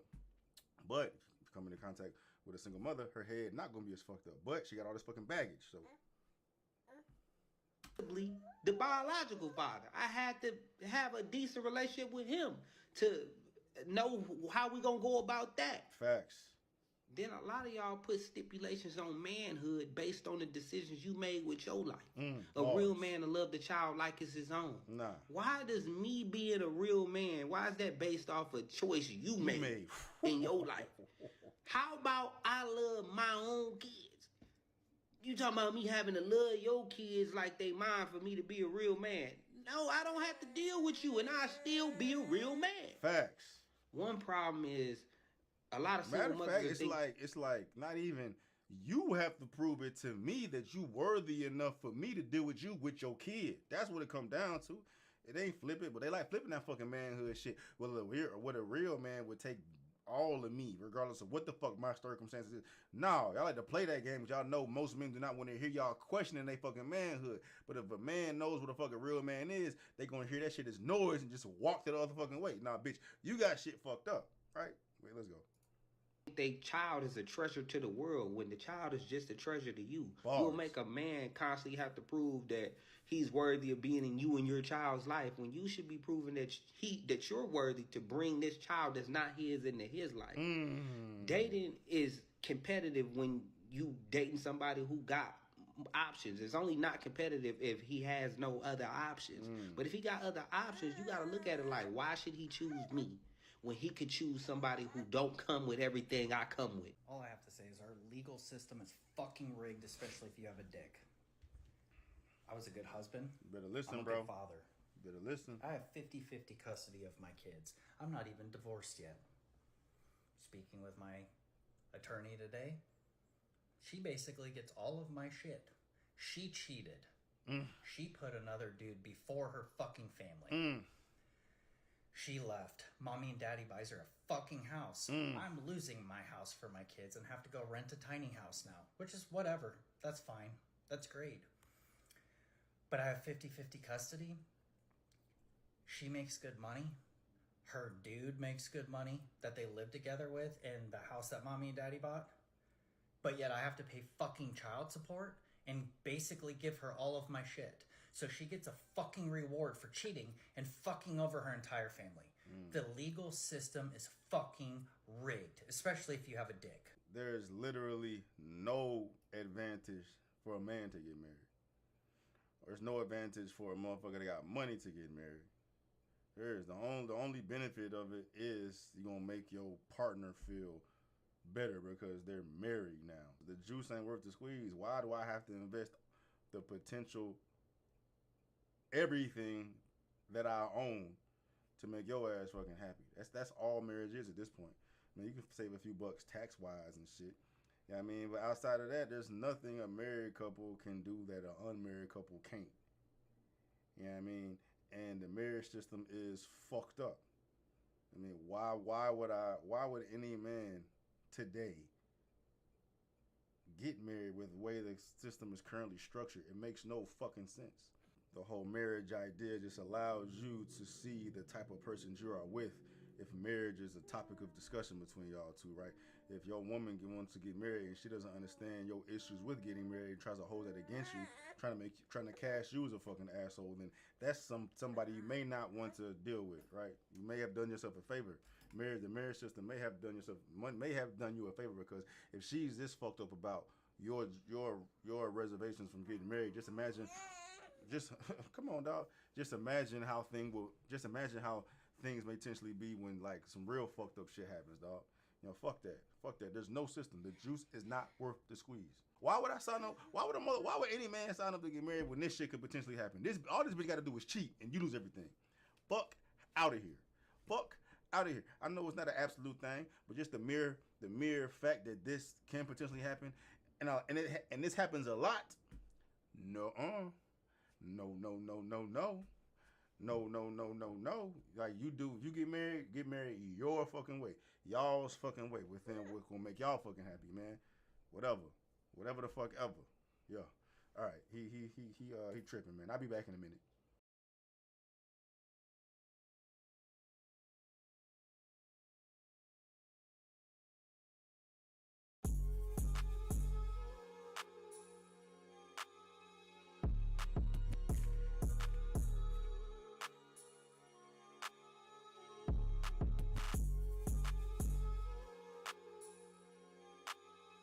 But here's the thing: is like I want to show you my titties. Is that okay? Oh no, that's why you're here. Go ahead, Marty. Earmuffs, earmuffs, and eye muffs. I will say that. Can I tell you? I was telling the guys around the office today about what I was doing, and they were like, "How did Playboy Marty get this job?" Oh, you're really dumping them. Yeah, I'm gonna dump them. Oh my God! Now this is a boob job, okay? Oh my Lord! Those are not called hooters. Because I'm old head, man. But it's like, I get it. Go out there and live your best life. But women, you held to a different standard, bro. Because one day, I'd anticipate the majority of y'all expect to be a mother, and in the age of social media, you gotta watch how you fucking move, man. You got to. This shit is on the internet. This shit ain't going no fucking where, bruh. And then you wanna have kids ridiculing your motherfucking child because your mama was acting like a whole hoe on the internet, bruh. You know what I mean? Or your fucking man. Like, unless you got a fucking weirdo, one of these different men who allow behavior like this, but the majority of men don't live in that world. Most men are gonna have an issue with you doing shit like that. And then the clapback is, I can do what I want with my body autonomy, blah, blah, blah, blah, blah, fucking blah. That's all facts. You can do what you want. But you can't expect anybody else to do anything with you or have any connection or affiliation with you because of what the fuck you've been doing with your body. Right? You're gonna be a representation of who you with. You know what I mean? And ain't nobody gonna fucking wife that, bro. Come on, man. Like, bitches gotta think. They gotta think. But, I mean, it doesn't... It's so fucked up. It's so fucked up. Because what I'm saying don't even fucking matter, bro. Because we live in this fucking world, dog. You got motherfuckers out here with status and money wifing up bitches like this. That's why they feel like it's okay to do shit like that. Unless you're just like one of these 1% of toxic, liberated, feminist motherfuckers who literally hate men. But I mean, at the end of the day, come talk to me 10 years from now, see how much you hate men. But it's just, women have to hold themselves in a different standard, hold themselves in a different regard. You can't move like that. You can't, bitch. You can't. A very wide. I mean, but then dudes are gonna love it. But all it's hurting is you. What you get out of that? Showing the titties. What you get out of that? Just giving money away for free. Just throwing the gold away for free. You know what I mean? A very wise bard once said, "American woman, stay away from me. Don't come knocking around." American woman, stay away from me. American woman, mama let me be. That's Lenny Kravitz. Was he talking to the modern women in that shit? I gotta go back and check that song out. American woman, stay away from me. Don't come knocking around my door. I don't want to see your face no more. Yup, that's Lenny. That's right, because we're done with the American woman.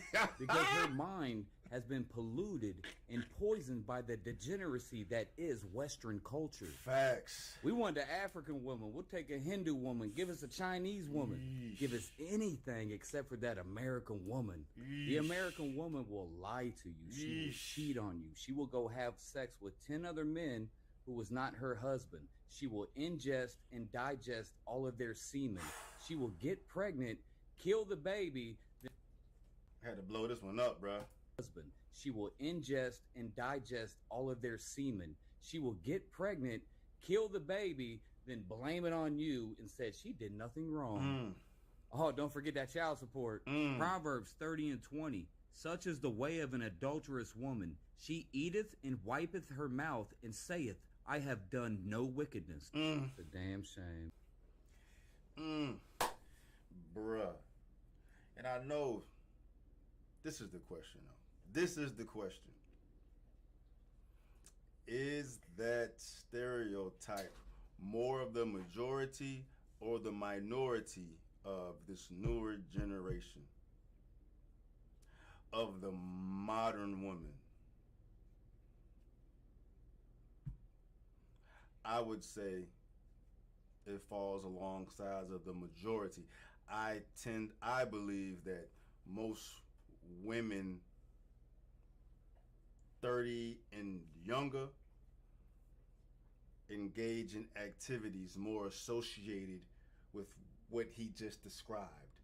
Most women live in this world of abortion and taking advantage of the system and taking advantage of the double standards in the system and sexual liberation and modern values as opposed to traditional values, right? He gave you like the extreme case, which a lot of women fall within that extreme case, but I think the majority of women side with that side of the spectrum. So it's like, what is a man supposed to do? What is a man supposed to do when he has his shit together, got his fucking bag, you know, ready to goddamn settle down and shit, dog? Like,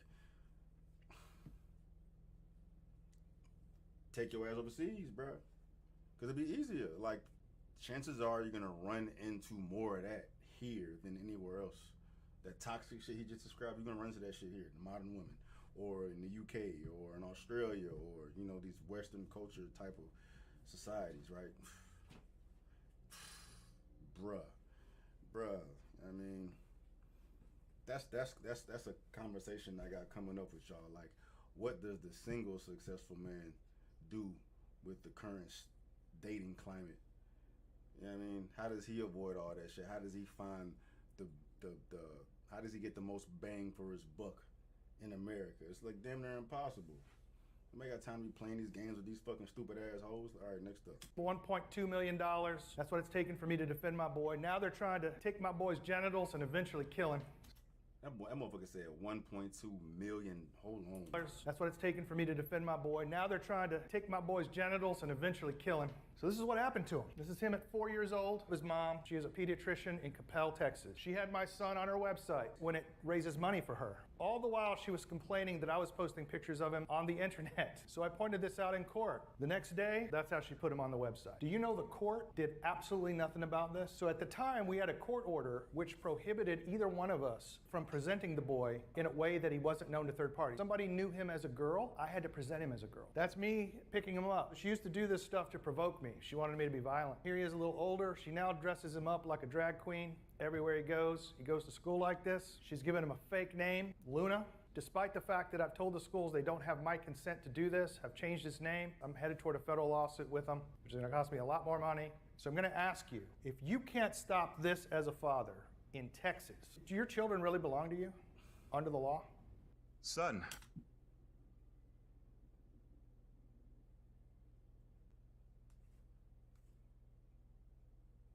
Never allow the state to decide. You notice how I'm not going to say marriage. Do get married or don't get married. But never let the state decide how you're going to live, what's going to happen to your access That's to your... That's a whole bar, bro.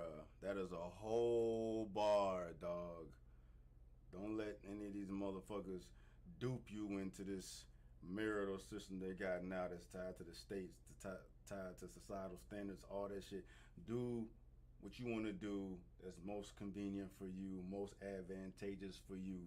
Fuck tradition. Come on, man. That like, you mean, they would all uphold these traditional marriage values and shit just because it benefits the women. I mean, marriage is a shithole for men. There's no point in doing that shit at all if you're going to do it the traditional way.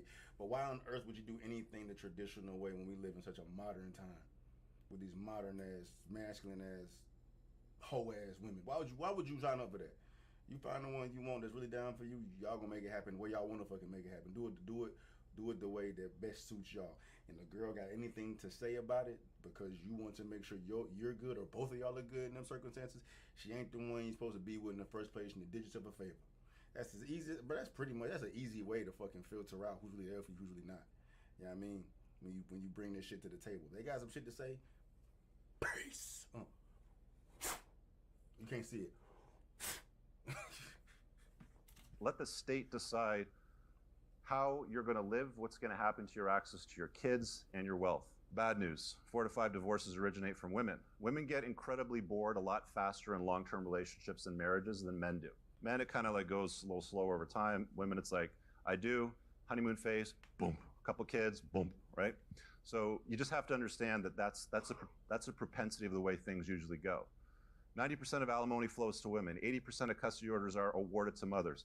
There is zero incentive in family law, the way that it's written throughout most of the Western world, for women to behave well in a divorce. 50% of first marriages fail, 75% of second marriages. I don't know about you guys, but I wouldn't get in a plane with a parachute if they said, well, there's about half a chance this parachute's gonna open. Bro, I've had this conversation so many times with motherfuckers. You gonna sign your fucking life away with the 50% chance of this shit working out. You wouldn't get on a motherfucking plane if that shit worked 50% of the time. You wouldn't get in your car if that shit worked 50% of the time. You wouldn't have bought that phone if that shit worked 50% of the time. But you won't get married when you know that these shits don't work out 50% of the time. And the women are totally incentivized to leave, and you lose everything if they leave. Like, why on earth would you fucking do it? Why? Hi guys, just Hey, a daily what's up? reminder that I ain't never seen a man that I fucking need, bitch. You're all replaceable. Don't ever get too comfortable and don't ever think otherwise. You're a guest in this household and you can be kicked out just as quickly as you were welcomed in.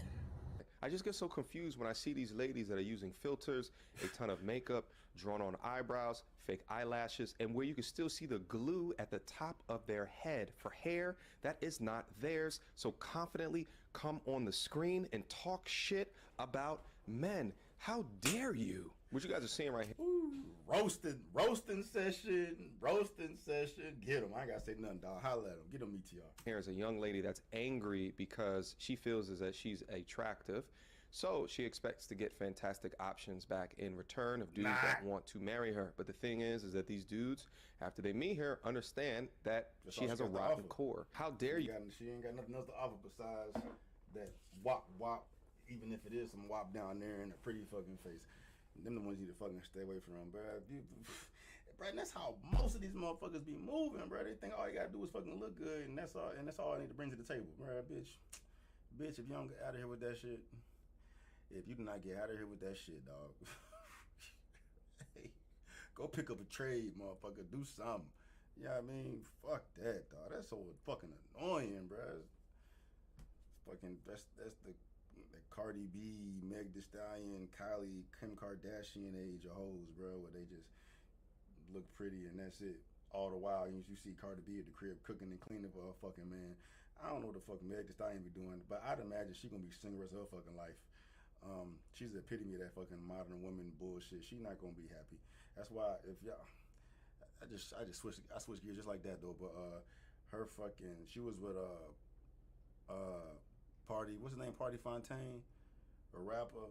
They was together and then he broke up with her because she was on that fucking modern woman shit. It's like, bitch, she was on some shit like, bitch, who you fuck you think you talking to? You know what I mean? Like, I'm not one of those. Like, a woman got to treat a man like a man, and she don't come across as a woman that treat a man like a man. So she gonna be a woman like that by her fucking self the rest of her goddamn life. And most of these hoes and the type of shit Meg be putting out results into women acting like this. You have the lack of decency to come up here and to talk about men as if men are inferior to you. The difference between foreign women and American women. Ahí viene su mujer sudadita con el almuerzo, brother. The foreign woman supports her husband. She brings him food at his job. He's working a blue-collar job. This is what American women would call dusty. She brings him food at his job. He's dirty. She still kisses him. And she's well-dressed. She's supportive. Traditional and old school, bro. That's how it was back in the day, man. Not no more, though. Not no more, no. Y'all missing out on all that nuclear family type shit. That nuclear family love, bro. She's by his side. She's supporting him. And then the American woman is about this. One thing I could never relate to is how people enter relationships because they feel like the person has potential. They're gonna be working their way up and being big one day. Let me tell you one thing about me. I ain't no damn ride or die. Oh no. If you're working your way up, let me know when you make it. Okay? Because I'm not trying to struggle with Man, get your frumpy ass out of here, bro. And then, like, I could talk shit. Why does she feel like she can talk like that? It's because she's a woman. Because she's a woman. Feminist movement and the soft ass men that made her feel the way that she's feeling. She's entitled because she got a lot of options. Could do this thirsty, blow her fucking head up, and then she listen to Cardi and be talking to her little toxic friends and on social media. Her head is fucked up through the fucking clouds. Got this bitch up here talking about she will never be a ride or die. She waiting for a motherfucker to be at the top. Why would a motherfucker at the top want to be with you?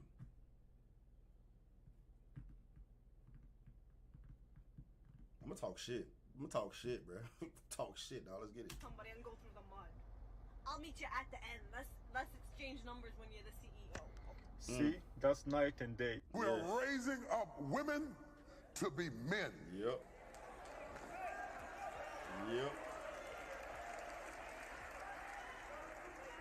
And you are not applauded for your femininity. You are applauded in the... Because ain't none of them fucking feminine. And then goddamn, the motherfuckers that are feminine, they tear them motherfuckers down too, talking shit about them. For your femininity. You are applauded in the contemporary society by how tough, rough, nasty, mean, aggressive, hateful, possessive you are, and you are climbing the corporate ladder, but we are losing our families. I know you can buy your own car. I know you can buy your own house. But until you create a need that I can pour into, I have no place in your life. So stop coming home bragging to me about how much you don't need me and wonder why I shy away. Bars. Mic drop. But I just did a video about the reasoning behind that shit too. Like, you know, everybody lives in this space. All these women live in this space now, the modern woman space. I don't need no man. I'm independent, strong, independent. I can buy my own and all this shit, dog. Follow the dollar. You follow the dollar, bro. Society has tricked all these bitches.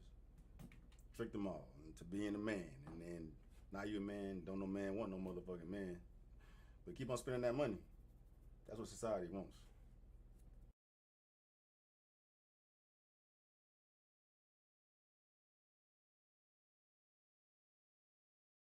What's going on with Russell Wilson, though, Pat? We know the Colts, they win, whatever. What's happened with Russell? And also, if you saw Hackett, his head coach, a little bit throwing him under the bus after the game, are we starting to see, like, is this the beginning of what could be some weird fractured relationships over there in Denver?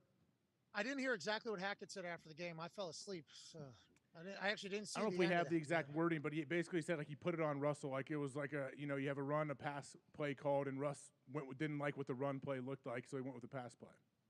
Okay, so I enjoy the fact that Nathaniel Hackett was trying to, probably empower the fact that they've empowered Russell Wilson. Hagler wide open, not happy, takes the helmet off, throws that thing, all around town. Mm-hmm. And, he never seems to even look back to anybody on the right side. But I think I saw Orlovsky, who's the authority on these types of things, say they ran a man beater on the backside, right? Where Hagler was, they ran a little pick route, little where one Hamler ran was a post, running. one ran a... Yeah, Hamler was super open. If you watch from his end zone view, Pat, I don't know how much you can see it. I think he was thrown to Hamler just 2 seconds late. He finally saw him right there, and he tried to throw it to him, and Sutton just happened to be running right there as well. Oh, I thought it was potentially Sutton because he was looking to the left the entire time, but you're saying he did see the wide open guy just late. Sutton I think he saw Sutton, but very late, and was like, oh, here, I can jam it in still.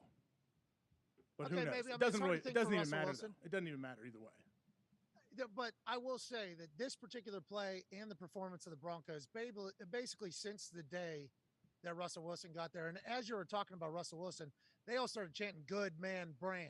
Good man brand. I don't know if you heard that. They were chanting "Good Man Brand," so they're obviously in.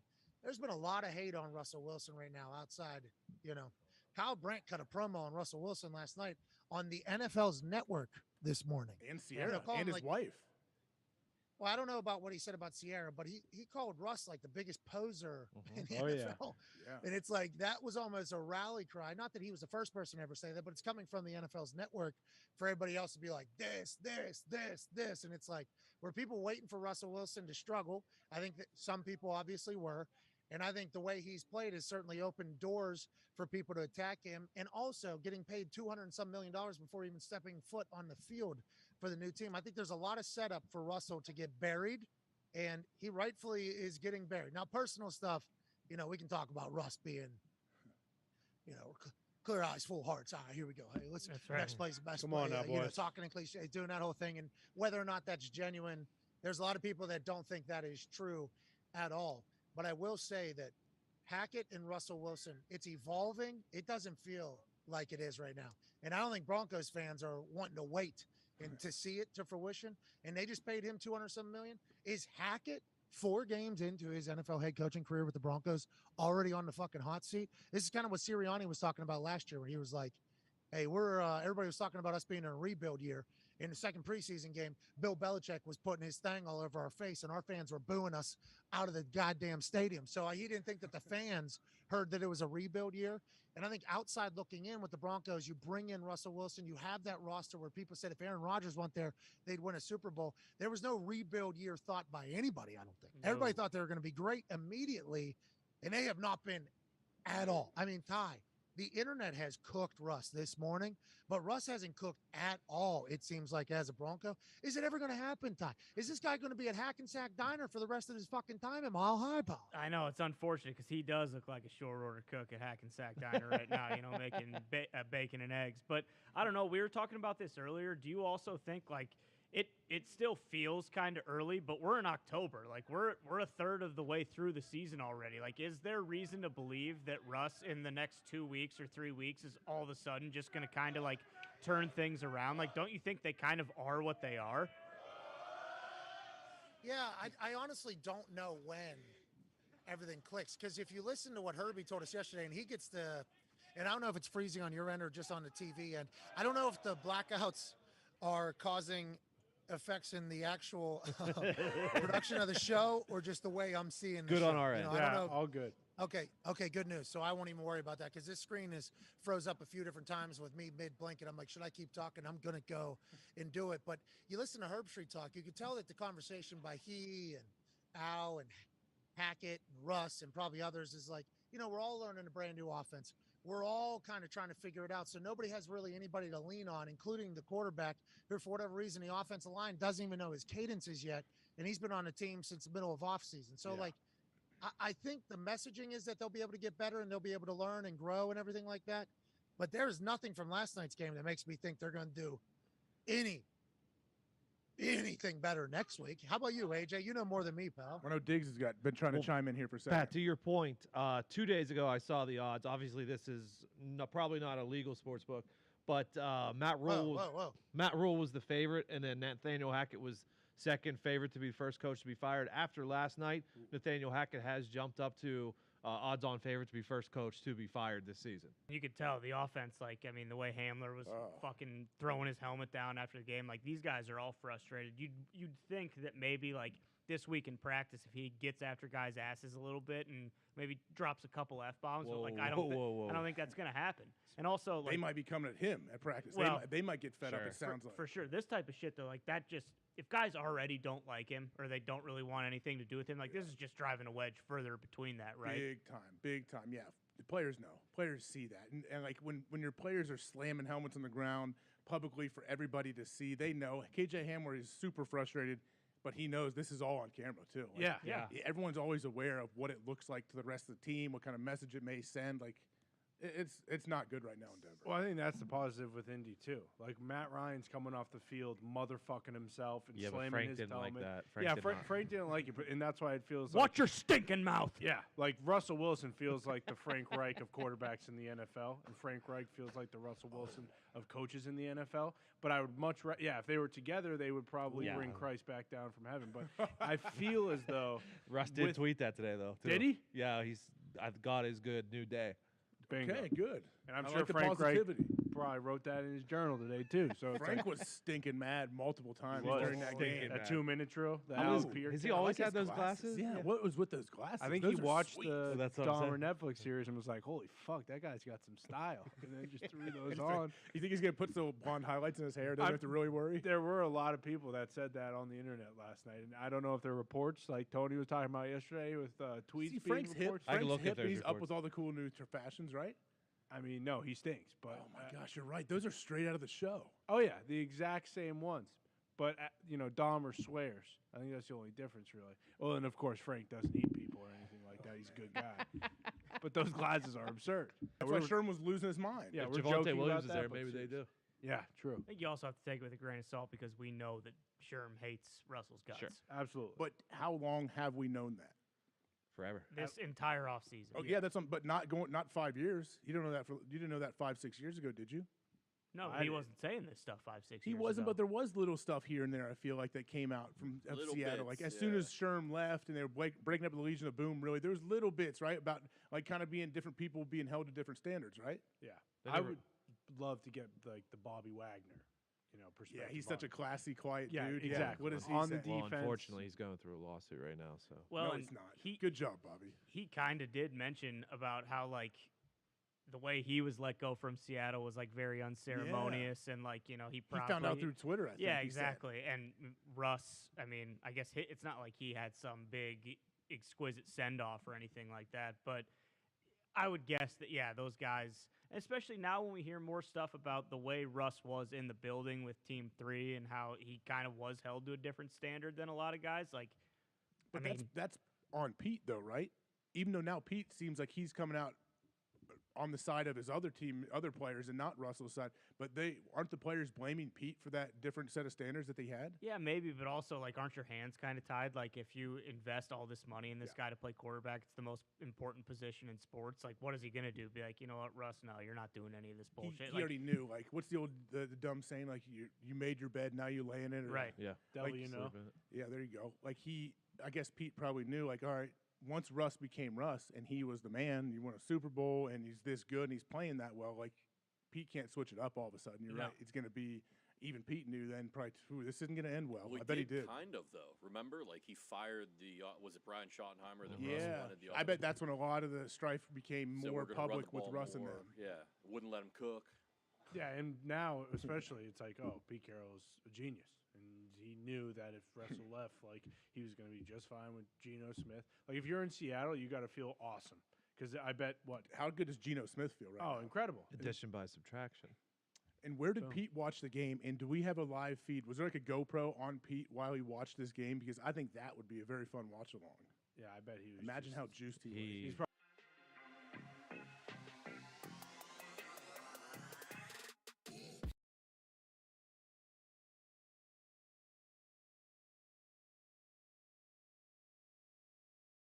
We're about to be joined by a man who became a head coach of the Philadelphia Eagles last season. It seemed as if the organization was on fire, burning from within. This dude was able to get them back on track to make the playoffs. They did not win in the playoffs, but still made the playoffs. This season, they're the only team that remains undefeated for the entirety of the NFL. Ladies and gentlemen, a man with the dog mentality, Paisano, Coach Sirianni. What's up, Coach? Hey, thanks for having me, guys. Hey, you're fucking awesome, dude. You know that. I want because I did not encounter you with the Indianapolis Colts. I knew you were there. Then you leave. You go to Philadelphia. You get the head coaching job. And everybody I've talked to has been so excited for your success, and everybody knew it was coming. When you get your head coaching, opportunity for the first time with Philly. And that press conference was terrible. I think you would even admit that looking back. But when you get that head coaching gig for the first time, like, what's your mentality? Could it have gone any better than it already has? You seem to have turned an organization completely around, Coach. This organization's unbelievable as far as the people in this building. We got a great support staff. And I wasn't like any other head coach that came in the first year in the sense of, like, who has 4 guys on the offense and defensive line that have been there for 10 years with Jason Kelsey, Brandon Graham, Lane Johnson, right, and Fletcher Cox, right? So I was able to come into place, and we know, you guys know, I mean, you win football games because you're good on the offensive and defensive line. So I had a much smoother transition, and I'm just excited to be here in Philadelphia and look to keep building on what we've been doing. Were you worried that you were going to have to change it all? Because you make some metaphors that are fucking fantastic. Hey, listen, whenever you're just like comfortable enough, especially in a city like Philadelphia, because if you think about the Eagles fans, they have their first Super Bowl in 50 years or whatever. There's fans actually eating horse shit in the parade, losing their mind. There's statues going up. And then just a couple years later, now there's probably a lot more from within, and there's no reason to dive into that with you. You're the head coach, you weren't there. But from looking inside the building, it's like then everything just got ruined so quickly. And there was like potential fights on the field and disarray. Then you come in, and it felt like you never wavered from who you were. You know, you were not going to speak about things in a cookie cutter fashion. Did you ever feel any pressure that you were going to have to change and adapt to being a head coach and speaking in the same bullshit ways that every other head coach talks in? You know what I mean? You know what I'm saying by that? Yeah, I do, Pat. I really didn't. Some of the best advice I got was be yourself, because if you're not yourself, everyone's going to see through it. Most importantly, the freaking players are going to see through if you're not yourself, right? And they'll see through it like that, right? And then, right, the whole community will, everybody will see through it. So I just was myself, and I just continue to be myself. And if that's saying some crazy shit, like with the flower analogy and stuff like that, then whatever I got to do to get my point across, I'm going to do. If that's show a video, if that's have an analogy, our guys get it. I got great captains. I got great guys on this football team. They understand, and sometimes they can sort through my bullshit story and figure it out themselves of what I'm trying to get across. Yeah, the messaging is the same. You're just doing it in your own way. And I think that's the most important part. And being authentic, you're 100% right. As you were saying, if I wasn't me, everybody would tell the fucking locker room immediately going to be like, well, this guy, he's a stooge. We're not listening to this guy. It feels like your team has fully bought into your message. The only team left undefeated, and that's a curse, obviously. There's only been one team in the history of the NFL that's been able to do it. It's very difficult. You're going to run into adversity. You fucking know it. All that stuff's going to happen. But you have had this mighty success. And I think a lot of it is Jalen Hurts, right? I mean, we can dive into A.J. Brown being brought in on draft night and the defense being like, ball hawks all over the place and dogs everywhere. But the question going into the season was, will Jalen Hurts be able to be a guy in the NFL long-term like he was at Alabama, like he was at Oklahoma? What is it about Jalen, you think, from your point of view, last year to this year, that is like cementing him as a guy that people are talking about? This motherfucker might win the MVP, dude. That going into the season is Jalen Hurts a guy? Now it's like, is Jalen Hurts the MVP of the season? What have you seen from your quarterback that makes you go like, yeah, this is our guy? Well, I know which one thing you want me to say. He's a dog. Yeah! Yeah! He's a dog. Yeah! Yeah, he is, isn't he? Let me tell you fucking why. dog! Love it, dude. Let me tell you why I think that and what I think dog mentality is. Dog mentality is truly, and I know I've heard a couple clips. People show me some clips of what you guys portray, what I think dog mentality is. But dog mentality really is to be in the moment that you're in now and not worry about what happened in the past, not worry about what's going to happen in the future. It's all about our process and about being here today to make sure we're about to go 1-0 this week. That's it. And so let me give you some examples of Jalen Hurts and who he is as a football player.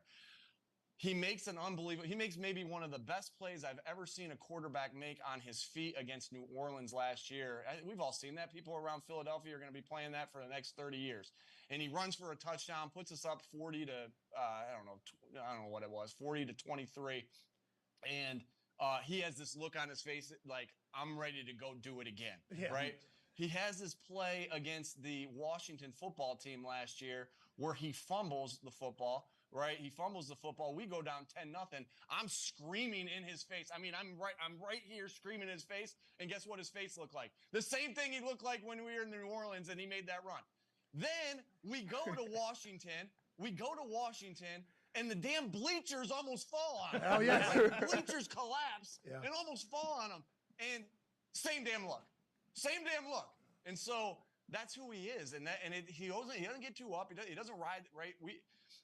There's such a wave of the season in the NFL. And if you can't ride it, right? Because we play once a week. So everyone's looking for things to talk about that week. You lose, it's over. You win, you're the best team ever.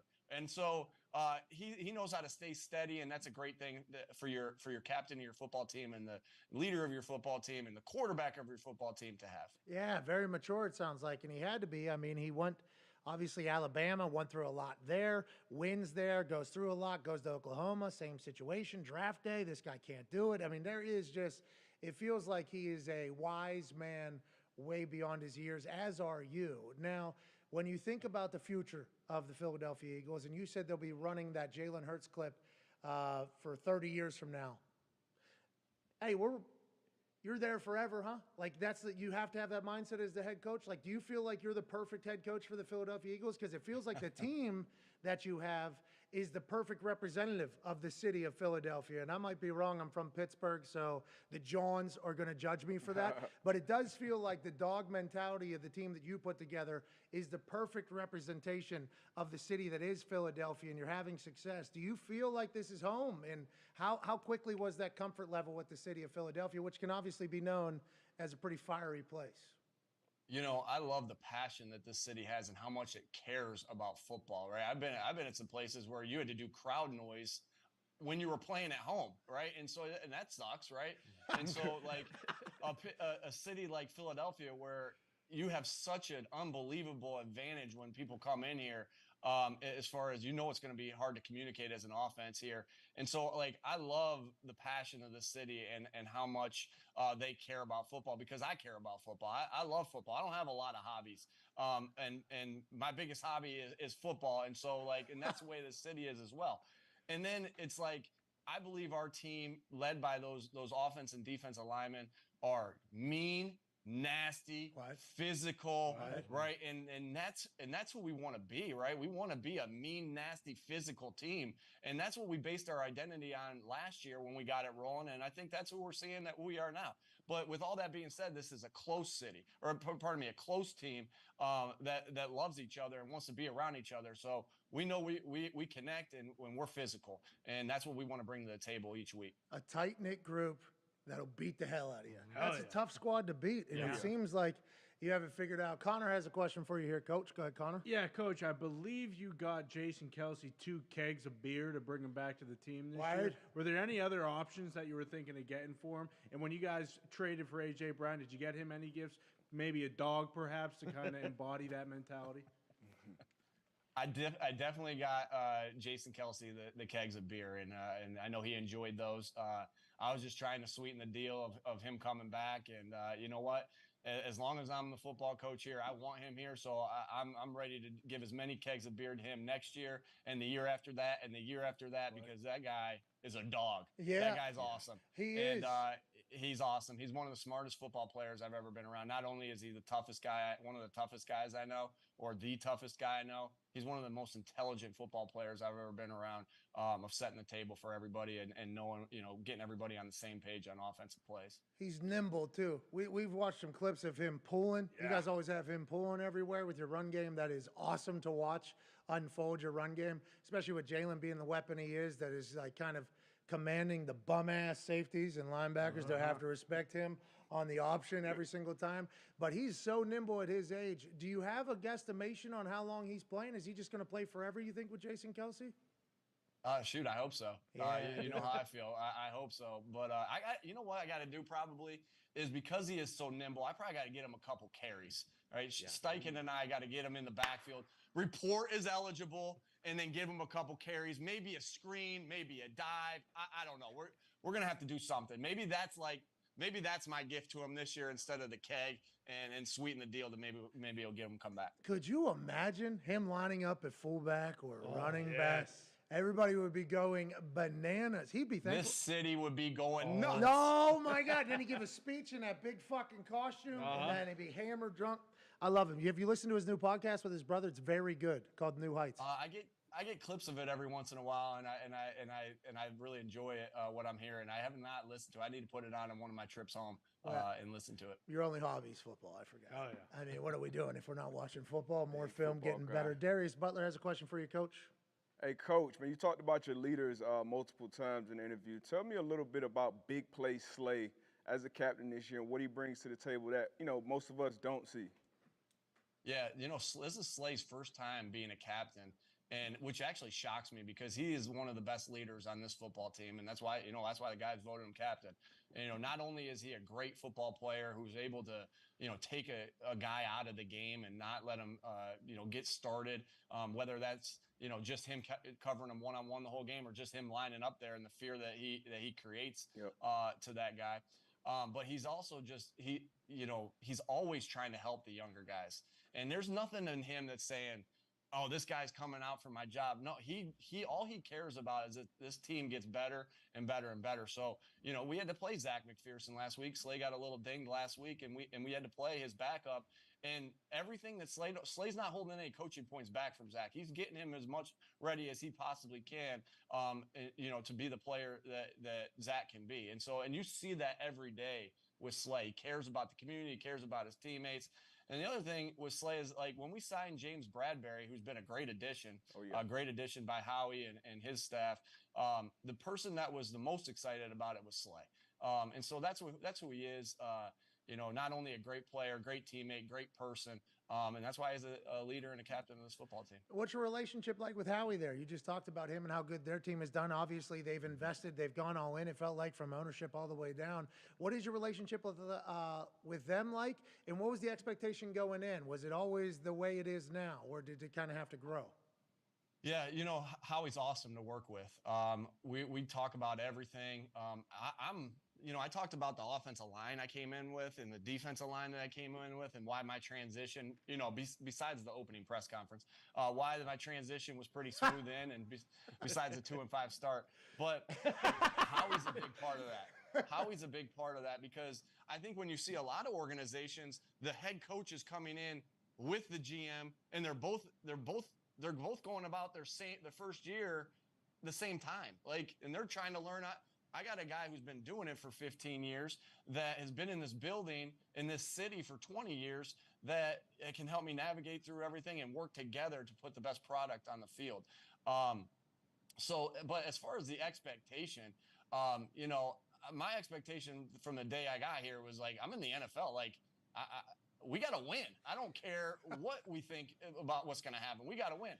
And so, and then like your Philly, and the radio and the first part, what I was here was like, this is a rebuilding year and they're going to have a rebuilding year here. And so then let me tell a quick story. Yes, we're in the first preseason games, second preseason game. We played Pittsburgh first and then we played New England. And all I'm hearing is rebuild, rebuild, rebuild. That's not my mindset, but I'm hearing everybody say rebuild, rebuild, rebuild, whatever. We are getting our ass kicked in this preseason game. Belichick is taking it to us. And it's halftime, and we are getting booed like you've never been. I was like, we're getting booed. So the expectation may have been, that this was a rebuild year, but the people of Philadelphia let me know very quickly in my first year is there's no rebuild here in Philadelphia. You starting 2-5 is hilarious that you said that in there because you've obviously thought of that. Yeah, things are real good now. We're undefeated, boys. Yeah. Let me take you back to 2-5 last year. I was getting fucking booed out of the grocery store. Yeah, it is Philadelphia. You want to have those passionate fans. I mean, honestly, I got a damn flower thrown at me. Right, a flower chucked down. We lost to the Chargers. Boom, flower chucked down. So, hey, that happens. Hey, how's your little manure settling in? That's literally what that John said as they were throwing that John at you. They were like, how's the manure and how's the flowers coming, coach? And here we are now.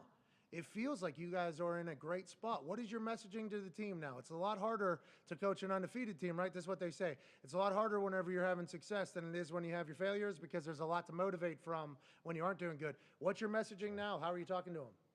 I actually think, I went to Mount Union, and that's a small Division III school in Ohio. And my time there, my 5 years there, because it took me 5 years to graduate. I'm not ashamed of that. We were 66-2, and in 5 years we won 3 national championships there. That's not bad. And so Larry Karras, my coach, who is the greatest coach of all time, and I talk to him still. He still gives me advice. I called him last week about the wind, how to play in the wind and the rain, and just some other reminders. He was great about that. He was great about what's going on with Russell.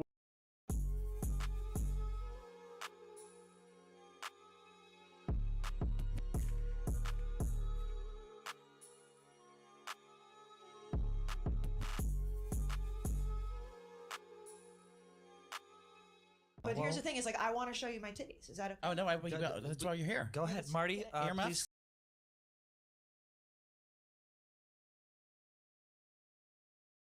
Famous is that there's a large contingent of men who don't want to wear makeup, who still want to make money. Both claim was the consensual sex game.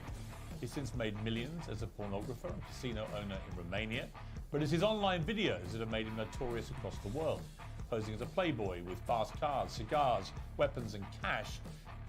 He rants about his often scandalous views on women. Or instruct a female to provide sustenance. Cook. So I think my sister is her husband's property, yes. Tells young men they can get as rich as him by paying for his digital life lessons. I have 100 business tips I'm going to teach you, which will allow you to make your own money instantly. But amid a global media backlash, the net has closed on Andrew Tate. While millions still share his videos, he's effectively banned from the web, booted off Facebook, YouTube, Instagram, Twitter, and TikTok. To his fans, he's a misunderstood satirist and the victim of big tech censorship. To many others, he's a malicious misogynist. Tonight, I'll try and get to the truth. You gonna get to the truth, bro, with your bias ass? Some of the opinions Andrew Tate shares in his videos are undeniably deeply offensive. We're going to show you some of them on this show. I think you should see them for yourself, not simply hear what he says about them or what other people say about them. Tens of millions of people across the world follow Andrew Tate, and with a big following comes a big responsibility, as well as a public interest in holding his views to account. If outrageous opinions are read aloud, they can be challenged and exposed for what they are. If they're silenced, the person holding these views can become a martyr. So that's why I invited Andrew Tate to come here tonight, and he joins me now live. So Andrew, well, welcome, first of all. You come all the way from Romania to do this interview. Correct. What do you hope to achieve from this interview? Why are you here? It'd be interesting to have a conversation with you. You've certainly been the subject of your own divided opinions in the world. There's a lot of people who would say some of the things you say are perhaps dangerous or toxic.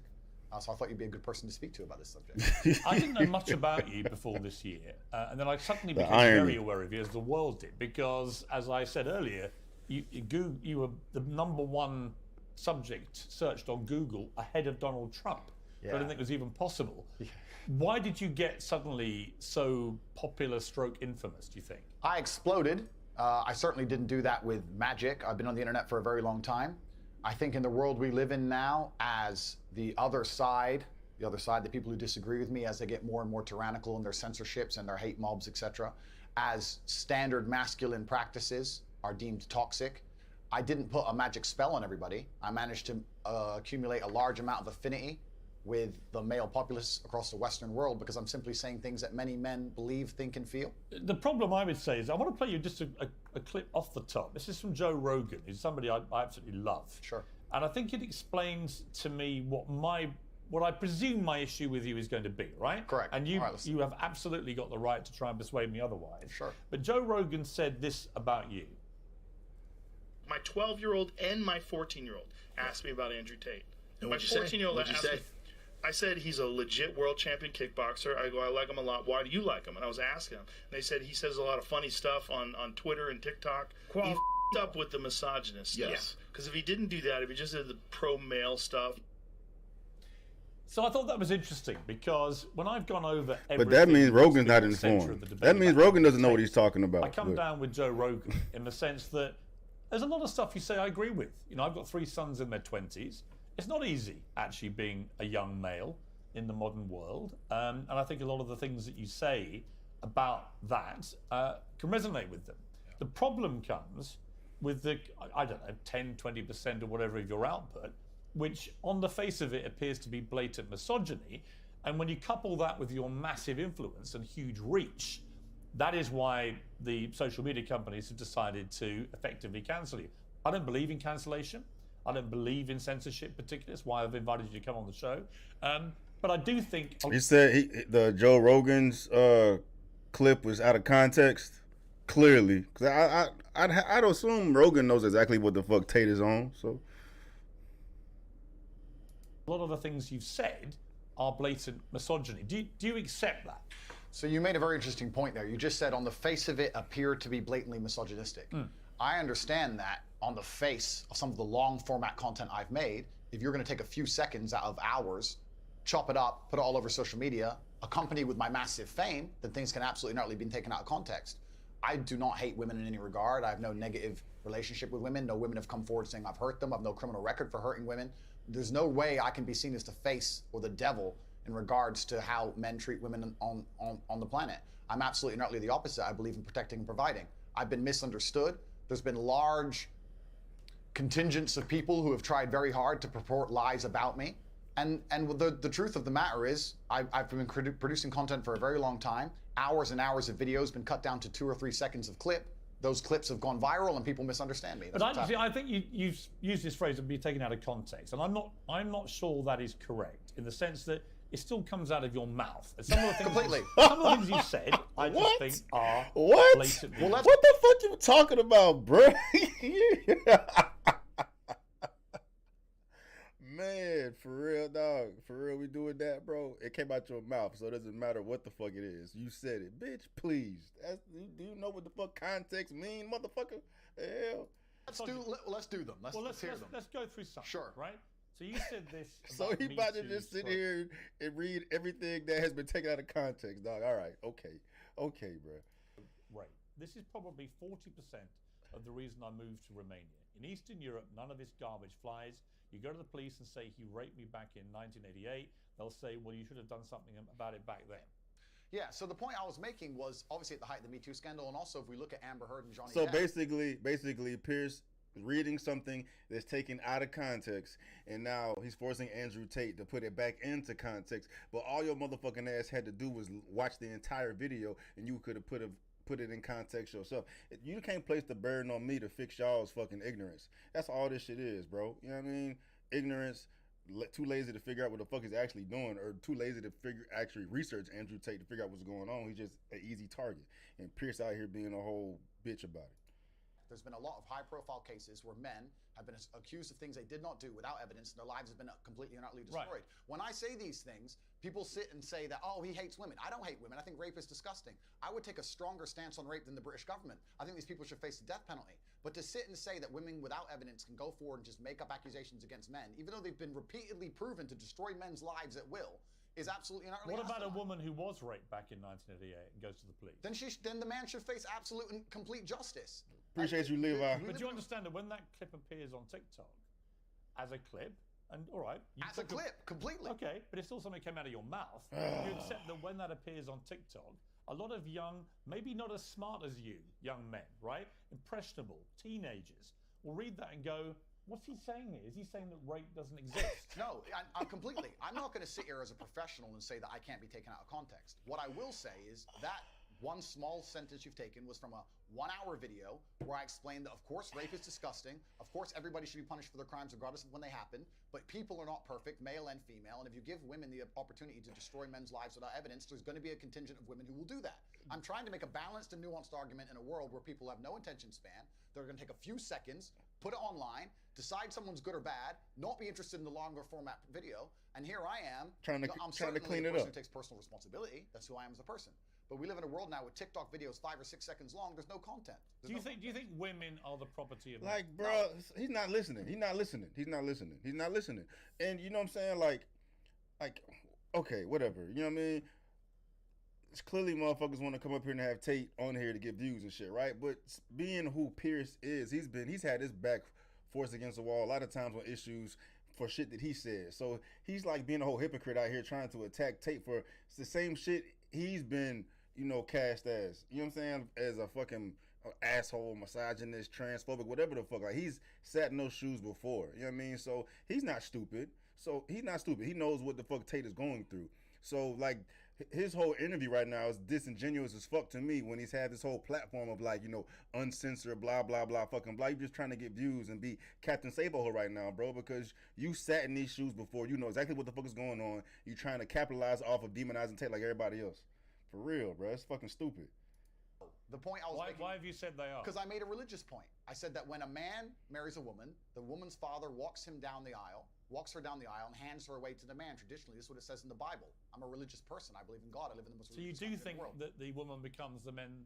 I think she takes his last name. I mean, let's watch the clip that you said about this so that we can get it in context. So I think my sister is her husband's property, yes. When a I'm just gonna play all these clips, you put it back in context for me. If I was Tate, I'd be like, bitch, watch the whole video and put it in context yourself. I ain't come up here to put all these TikTok videos that somebody else clipped to make me look crazy and clean it up for you. You do that on your own, bro. Like, that's what the issue is, bro. You need to be arguing with TikTok and these fucking creators that's making me look crazy. It's not on me. I have no control over what the fuck they do with my content. Walking down the aisle to marry the groom, the father walks next to her and gives her away. True or false? Absolutely. But I've been married twice, as it turns out, and on both occasions, I didn't believe that the woman was being handed to me as chattel, as property. Perhaps the way the reason I'm asked that question repeatedly, and I'm asked in a loaded way. So would you rephrase what you said there? Now, that's an interesting point about phrasing. The way I would say things before I was famous, I have to take personal responsibility and accept that if I make a video that 500 people see and 1% of them misunderstand it, that's not a problem. If I make a video that 5 million people see and 1% of them understand. So specifically on that point, I think my sister is her husband's property. She took his last name. She married him. She wanted to join his family. She has said it herself. Right. Yeah. So she. Yeah. Babe, I'm live, but are you my property? Yeah. Yeah. See, I'm watching Tate right now. They fucking grilling him because he said the whole woman property shit. If you got a real one, that's not a problem. Yeah. Everybody a bunch of bitches. Y'all heard it. Y'all fucking heard it. She's still a sovereign individual. She's absolutely not a sovereign property individual. means that the husband owns your sister. Listen, my friend, if we want to argue about this, we need to go back to the Bible, to the Quran. You need to argue with religious. No, I'm not talking about anything in the Bible or Quran. But that's what it says. No, I'm asking you what you think. I think that if a woman marries a man and she decides to take his last name, that they have different roles and responsibilities within that marriage, and I believe that. That's not the question. I believe the father. The father hands her. Don't behave like a politician. The father hands her to the man. Right, but don't be a politician, because I think you're a straight talker, right? You keep telling me you're a straight talker. I think But that's real shit, though, man. Like, I mean, I get it, but that's just because of the feminist movement. I'm not his property. I don't belong to him. Well, duh, you're not my fucking fork. I can't do whatever the fuck I want to do with you. That's not what the fuck he means, bruh. But like, any woman who's with a man that she respects and admires and wants to be with is not going to have any problem being considered his property. I belong to him, nobody else. I'm exclusively to him and vice versa, bro. But everybody goddamn on some bitch shit. The fuck? Property. Do you regret saying it like that? I understand that with my newfound fame, perhaps it could be phrased differently. However, I still believe that a woman is given to the man in marriage. That's what I believe. Yeah, but not as property. No, the property is the word that other people use when they ask me the question. But as an equal partner in a loving union. That's what marriage actually means. It doesn't mean that when you get married, the woman is given to you as a bit of chattel. Agreed. So why say it?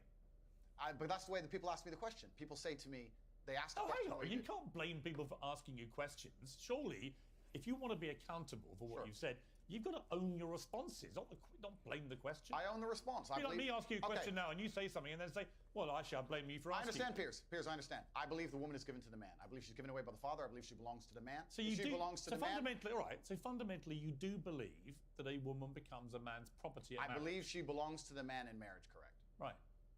Oh, you see, that to me is misogyny. And you're entitled to your opinion. Facts. Right. Do you not understand why people think it is misogyny? I understand why some people can be very offended by what I say. What they do is they take a point like that and they ignore all the other points I make the other way around. Yeah, but that's why I've repeatedly asked you about that line to see if you've changed your position. But the reality is you haven't. It's not about changing positions. I'm a full-grown adult and I stick by the things I say and I'm responsible for them. Which, by the way, is fine. Absolutely. But what you did say at the start of this little exchange, you said, I wouldn't maybe say things the same way now that I did before I was famous. And yet, actually, you've doubled down and said exactly the same thing. On certain points. So that is what you believe. And that's my point. Yes. I'm trying to work out, look, I don't know you. We've just met, right? Yeah. I'm trying to work out who Andrew Tate is and what you actually believe. I don't want to twist anything at all. Nah, motherfucker, you know exactly who the hell Andrew Tate is, bro. You probably sat there and watched hours and hours of footage. He's sitting there trying to fucking trip him up, getting a gotcha moment. Like, gotcha. You said this, gotcha. You out here like a whole bitch, bro. Who Andrew Tate is and what you actually believe. I don't want to twist anything at all. Then let me make it very, very clear to the camera. I believe a woman is given to the man in marriage. I believe that. I also believe a man has a duty to protect and provide for her. I believe a man should lay down his life if something happens or his wife's life is threatened. I believe that women and children first are on the lifeboats. But men, I believe that men. But a man doesn't own a woman. It's not. No. It's okay. Unless they literally buy them as a slave. Well, that's not what he's saying, bitch. What the fuck? Come on, bro. Yeah, but I'm a Christian. I don't believe that I own my wife. Do you believe your wife was given away to you when she took your last name? I believe that there is a process where a father traditionally walks his daughter down the aisle and hands his daughter to this man, and they stand there and become a union of two loving people in a partnership. No, there's no ownership involved. I didn't say he's not selling her. The father of the bride isn't selling his daughter. Did he say that? Absolutely. That's what property He didn't say that. She becomes a member Like of your house, family. is it? I think we're arguing over semantics. Facts. We're not though, because Yes. fundamentally, I don't believe a man owns a woman. You do. Well, I don't think a man owns any sovereign individual. I don't think we live in the world of slavery. That's I not don't what he think said men at or all, women. bro. Nobody owns When you anybody. use phrases like property, that's what you imply. I understand. And so my point again is, you're a smart guy, right? Correct. There's no denying that. You're a smart, you're a good talker. I've seen a lot of the stuff. But when you, what I don't think Pierce think he's smarter than Tate, bro, and it's like it's weird. It's a weird dynamic going on. Like Tate's smart as shit. You know what I mean? Pierce smart too, but he like intellectually, Tate is out of Pierce Brosnan's range. You know, he's on a higher level, but Pierce thinks that he is like right there with him or above, and he's looking crazy because the points he's making just sound moronic. you quite fully understand. No, I understand is that very when, well, when Pierce. young, impressionable people I understand who that are very not well. as smart see things like, I think my sister is her husband's property, yes, and you've just reaffirmed that, that belief. They think that they have the right to own women. I understand that very well, Pierce. Which That's is why people think you're a misogynist. Completely. I understand all of this very well, which is why when you're saying I was backtracking, I'm not. Do you have any regret, though, over the way you phrase this stuff? Well, this is the point I was trying to make.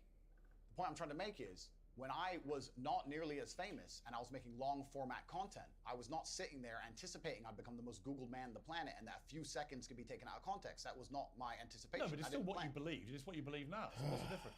Bruh. It's not about. It's not, you're asking. You me. asking about phrasing. You see what the fuck he just did there? Okay, are you trying to change how he looks at life fundamentally, or is it the phrasing? You just said you want him to phrase it differently. Tate just said, look, I didn't expect to be as big as I was, and I wasn't checking my language initially. You know what I'm saying? And knowing how big I am now, it probably would have behooved me to change how I delivered that message. But you know what I'm saying? He's conflating two different topics at once. Do you not like his ideology about shit, or do you not like how he's saying it, bro? Like, you all over the fucking place. No, but it's still what you believe. It's what you believe now. So what's the difference? It's not about. It's not, you're asking me. You're saying that young people who are If you impressed. said to me, look, Piers, honestly, I've had time to think about this, and I wish I hadn't said it. I don't believe that. That's one thing. Actually, you've said the opposite. You said, actually, that's what I think, yeah. I think that when it doesn't really matter whether you recorded it when you're famous or not famous. It's what you actually believe, right? I believe that a man has a duty to protect and provide for a woman. I believe that a woman's father gives her away to the man. That's what I believe, and that's in my marriage. That's Facts. Facts. I'm good at anything. Talk the whole fucking time. There's prerogative. You went on to say about authority over women. If I have a responsibility over her, I must have a degree of authority. For the same reason, if I have responsibility over when people use their mind, for example, an analogy, responsibility over a child, I have to have some authority. Do you believe as part of your ownership or your property of the woman, you have authority over her? No, I believe if you have. That's what you said. I believe you have responsibility over something. You have to have a degree of authority. You can't be responsible. Yeah, but authority means, again, that you're the boss. The point I'm There making. you go. Putting words in his fucking mouth. Putting words in his fucking mouth. That's not what the fuck he said, bro. Not the fuck he said, dog. Pay attention, motherfucker. Just listen. A degree of authority. You can't be responsible. Yeah, but authority means, again, that you're the boss. The point I'm making. Please let me finish at this point. The point I was trying to make was talking about the safety of the woman. She was walking alone at night. And I was saying, well, I wouldn't walk alone at night. And I said, well, you're not in charge of her. You don't get to decide what she does. I said, I understand, but if I'm responsible for her safety, and I'm the person who's burdened with making sure she is safe, I have to have the authority to say, don't put yourself in unsafe situations. Facts. The two things are linked. Well, you don't have authority. You can absolutely have the right to say to the woman you're with, I don't think you should. But ultimately, If she decides, then I can't force her. Right. Of So course. authority implies that you have the ability to control someone. No, authority implies that I have the moral right to sit and say that that's an irresponsible thing to do, and I'm responsible for That's not what authority means. Well, I'm not gonna. If you think I'm gonna lock somebody up in their room, is that what you're implying? No, I don't think you know what authority means. I know what it means. I'm saying that if You I just said a different description of what authority if means. I have responsibility for her safety, then I have to have the authority to tell her not to do unsafe. Yeah, but authority means that you have some form of control over this woman. I think you're trying to. What you're trying to. I'm do, only trying to get to what you think. Honestly, I am. I come with no agenda here at all. Yes, the fuck you do. And Got I'm a explaining whole very, very agenda, clearly. bitch. If I have responsibility over said subject, I have to have authority over it. So let me say you have children, right? Right. You have responsibility for them. No, I have legal authority over my children. That is very different having legal authority over my wife or my female partner. Completely, but the point I'm trying to make. So you accept? I accept it. Because you used the analogy. Bruh, let him fucking talk. My friend, God these are very. These are actually really important things. They're Ed. important things, Shut but you interrupt me every 5 seconds. Exactly, bruh. Shut your ass up. The point I'm making here is very simple. You have children, and you're responsible for their safety. So you're going to have authority to say, don't go out at night, perhaps, because you want them to be safe. I have legal authority. You have a legal authority. Legal authority. I'm saying that if I had a woman, and the question where you've raised this soundbite from, I was asked about protecting a woman, making sure she's safe, and I would say I wouldn't want her to go out at night on her own because I'm responsible for her safety. And someone said, well, you don't have authority over her to do that. I said, well, no, I can't force her to stay inside. But if she were to ask me, how do I protect myself at night? I would say, well, you should stay inside. That's how you should do it. I don't have an issue with. What So you we said. agree. No. It's the semantics. No, Ron. it's not semantics. It This is what I semantics, don't bro. think you quite get why He's there's trying to get on some gotcha shit. You said authority, which means you have control over her. Bro, you missing the whole fucking point, bro. You just stuck on words, bro. You stuck on words, semantics. That's all you took, bro. Y'all saying the same fucking thing. Actually, Pierce is saying something different. I have legal authority over my children to keep them fucking safe. Nah, bitch, get the fuck out of here, bro. They're your kids. You know what I mean? So if your nephew was there, you gonna just let him do whatever the fuck because you don't have legal authority over your fucking nephew or your niece or your dogs or whomever. You don't have legal authority over them, so you're gonna just let them do whatever the fuck they want to do. You sound crazy, bro. You sound crazy. It's the semantics. No, Ron. it's not semantics, and this is why I don't think you quite get why there's a furore over what you say. With respect, because the semantics point would be we're saying the same thing in different ways, but we're not. I'm saying to you that when you say I have to have some authority over a woman, I say to you, you have no right to any authority over a woman. You do over a child if it's your child, because you are the legal appointed guardian of that child. Understood. You're not a legally appointed guardian or authority over your wife or female partner. Legally appointed, absolutely not. I agree. However, when it comes to things like personal responsibility or personal safety, men, largely by society, are accepted. We're the protectors and providers. We can sit here and pretend that in the world we live in, if me and my wife were walking down the street and men were to come up and try and attack us, I wouldn't be the one fighting. But we both know in reality I would. Right. I have a degree of responsibility to protect her. So if I have a degree of responsibility to protect her physically, then the point I'm trying to make is I will do my best to make sure she's never putting herself in unsafe Do you wish you hadn't used the word authority? You wish he didn't use the word authority, bitch. My best to make sure she's never putting herself in unsafe Do you wish you hadn't used the word authority? The authority is something that she would give to me. She would come to me and say, how can I make sure I'm as safe as possible? Look, I will interrupt. I just want to point out that's not what authority means. If someone gives, a person can give voluntary authority is not authority. No, but that's the point. It's not. Pierce, if a woman comes to me and says, I want you to keep me safe, she is handing me authority for her safety. But do you understand the difference between having authority over somebody and somebody giving you permission to have authority? No, do you understand how you are understanding his usage of authority is crazy as fuck? You have this idea of what authority is, which has nothing to do with the fuck Tate was saying. It has nothing to do with the fuck Tate was saying, bro. That's real shit. If it's my responsibility to keep my girl safe, I have a level of authority over keeping her fucking safe. You know what I'm saying? If she gonna go out here being in the streets, being crazy, placing herself in danger, and not listen to me, then we not gonna be together. That's the level of authority that I got. You know what I'm saying? So,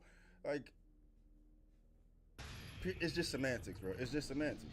Between having authority over somebody and somebody giving you permission to have authority. Completely. I never said one is consensual and one isn't. But why are we pretending I do unconsensual things? Because you literally say, I must have a degree of authority. I have to have He some didn't say authority. anything about unconsensual. Only if I'm responsible for her safety. If I'm not responsible for her safety, I don't have authority. If your position now is that with her permission, I would like to have authority when we go out at night to protect her, that's a different. Of course, it's with her permission. If she's with you, bruh. If she's my woman, of course it's consensual. Of course I have permission. I'm her man, which implies that I have an obligation to keep her fucking safe, which, implies that she has given me authority. What are you talking about, bro? What are you talking about? Permission. I would like to have authority when we go out at night to protect her. That's a different That was thing. always my position. But that's not what you said. But that was always my position, Pierce. So again, I simply say to you, It is what I said. Do you wish you'd phrased it a different way? No, because we're talking about long format copy where I'm talking about a woman who has come to me and said, you're responsible for making sure I'm safe. I said, well, then I have to make the decisions. But an It gives me 18-year-old authority. boy reads, I must have some authority over a woman. What do you think he thinks? Well, It don't I matter. understand That ain't my and fault. I said this earlier when you tried to say I was backtracking, which I'm not doing. No, actually, I'm not. I don't want to. Okay. I'm not trying to gotcha you. Cool. I'm trying to work out exactly what you. I actually understand with massive fame comes massive Facts. responsibility. Facts. Authority versus control. There you go. Facts. Understand that a percentage of the population are always going to take everything that's said by anybody out of context. Would you change the wording of what you said? No, I would just encourage people to watch my long format copy and understand Would it you fully. tell an 18-year-old boy you don't have authority over women? Absolutely. You would unless, say that? Unless a woman comes to him and says, you're responsible for my safety, please make sure keep me safe. Like I my see. woman Now says- that comes to Andrew me. Tate, I can sign up to. Well, then we agree. Yeah, but I don't agree with what you said before. Because you're You taking didn't listen to the soundbite whole from a fucking 2-hour Yeah, but you haven't been show. taken out of context because I read you the entire sentence. It's very. Well, you've confusing. ignored all the context around the sentence, my friend. You can't ignore a sentence that says I must have a degree of authority. But you can when there's a 2-hour conversation where a woman is telling me if she makes me responsible for her safety. Hey, bruh. Hey, this is crazy because I have never seen Pierce like this. I've never seen him like this. Everything prior to this Andrew Tate shit, I've agreed with, his stance on things. Mainly like the transphobic shit and like, gender fluid shit or whatever. We on the same page. And he would get heat for that.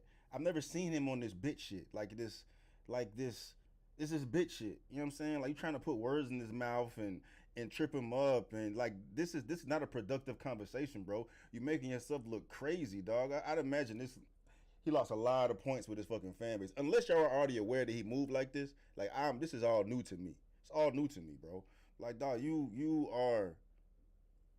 looking crazy, bro. Looking crazy. I'm responsible for your safety. I have the authority to make decisions. So Do yes, you you've think- ignored all the context. Do you respect women? Absolutely. Why wouldn't I? Do you think that 18, 19-year-old women are more attractive than Here we 25-year-old go. women? Here I we think go. there's attractive people. That's a loaded question. I don't know. Well, it's not really, is it? I can't. You know sit- why I'm asking it? Of course I do, but I can't sit Well, here and for say. the benefit of viewers who don't know why I'm asking, you said this. In general, this is also. Yeah, I hear you say it's just to get views. I understand that, man. But like I said before, Pierce has been in the same shoes as Tate. Not as large, not as large a scale, but he's definitely been attacked for things he said, and he's sitting there being a fucking hypocrite, trying to trip Andrew Tate up for things he said. And like this interview didn't even need to last as long as it's gonna last, or it lasted, because like the main topic of this shit is, bruh, everything I've said has been taken out of context. Enough said. You know what I'm saying? If you got any issues, watch all my videos, watch the long versions of it, and then come at me with questions, bro. But he's sitting here like trying to trip him up on shit that's like irrelevant. It's not important. He's just trying to fucking. So if it is for views, if it is for views, which I'm assuming it is now, it just lets me know that he's inauthentic. Like Pierce Morgan is not a genuine motherfucker. Like he don't stand for nothing. He just stand out here trying to fucking monetize the Tate train right now. He not on some trying to change shit, which is unfortunate, bro. But that's what I'm realizing right now. Of course I do, but I can't sit Well, here and for say. the benefit of viewers who don't know why I'm asking, you said this. In general, this is also one of the reasons men find youth attractive. You want to blow up the internet? I'll blow up the internet right effing now. The reason 18 and 19-year-olds are more attractive than 25-year-olds is because they've been through less dick. People say, oh, you can't say that, but yes, I can. A 19-year-old is more attractive than a 26-year-old woman, and I'll tell you why. Because that 26-year-old has talked to more guys, been to the club more times, been effed and dumped more times, more arguments, more mess. I did a reaction to more this one for me to already. clean up. That is misogyny. Why? Because you are encouraging a mindset about 25-year-old women that makes them sound out to be. Somebody got to put a video together with Pierce and Kathy Newman, going tick for tack, sounding crazy. So what you're saying is, and then Pierce cutting Tate off saying the dumb shit. Somebody got to put that shit together. That should be hilarious. Infinitely less desirable than 18, 19-year-olds, and having effectively been having too much sex to be taken in a more respectful way. Well, firstly, even if that was the case, that wouldn't be misogyny. But what did you mean by what you said? That's not misogyny because it's not anti-women. I'm saying that an 18 or a 19-year-old woman would be more desirable. Pretty anti-25-year-old women. Anti-25-year-old women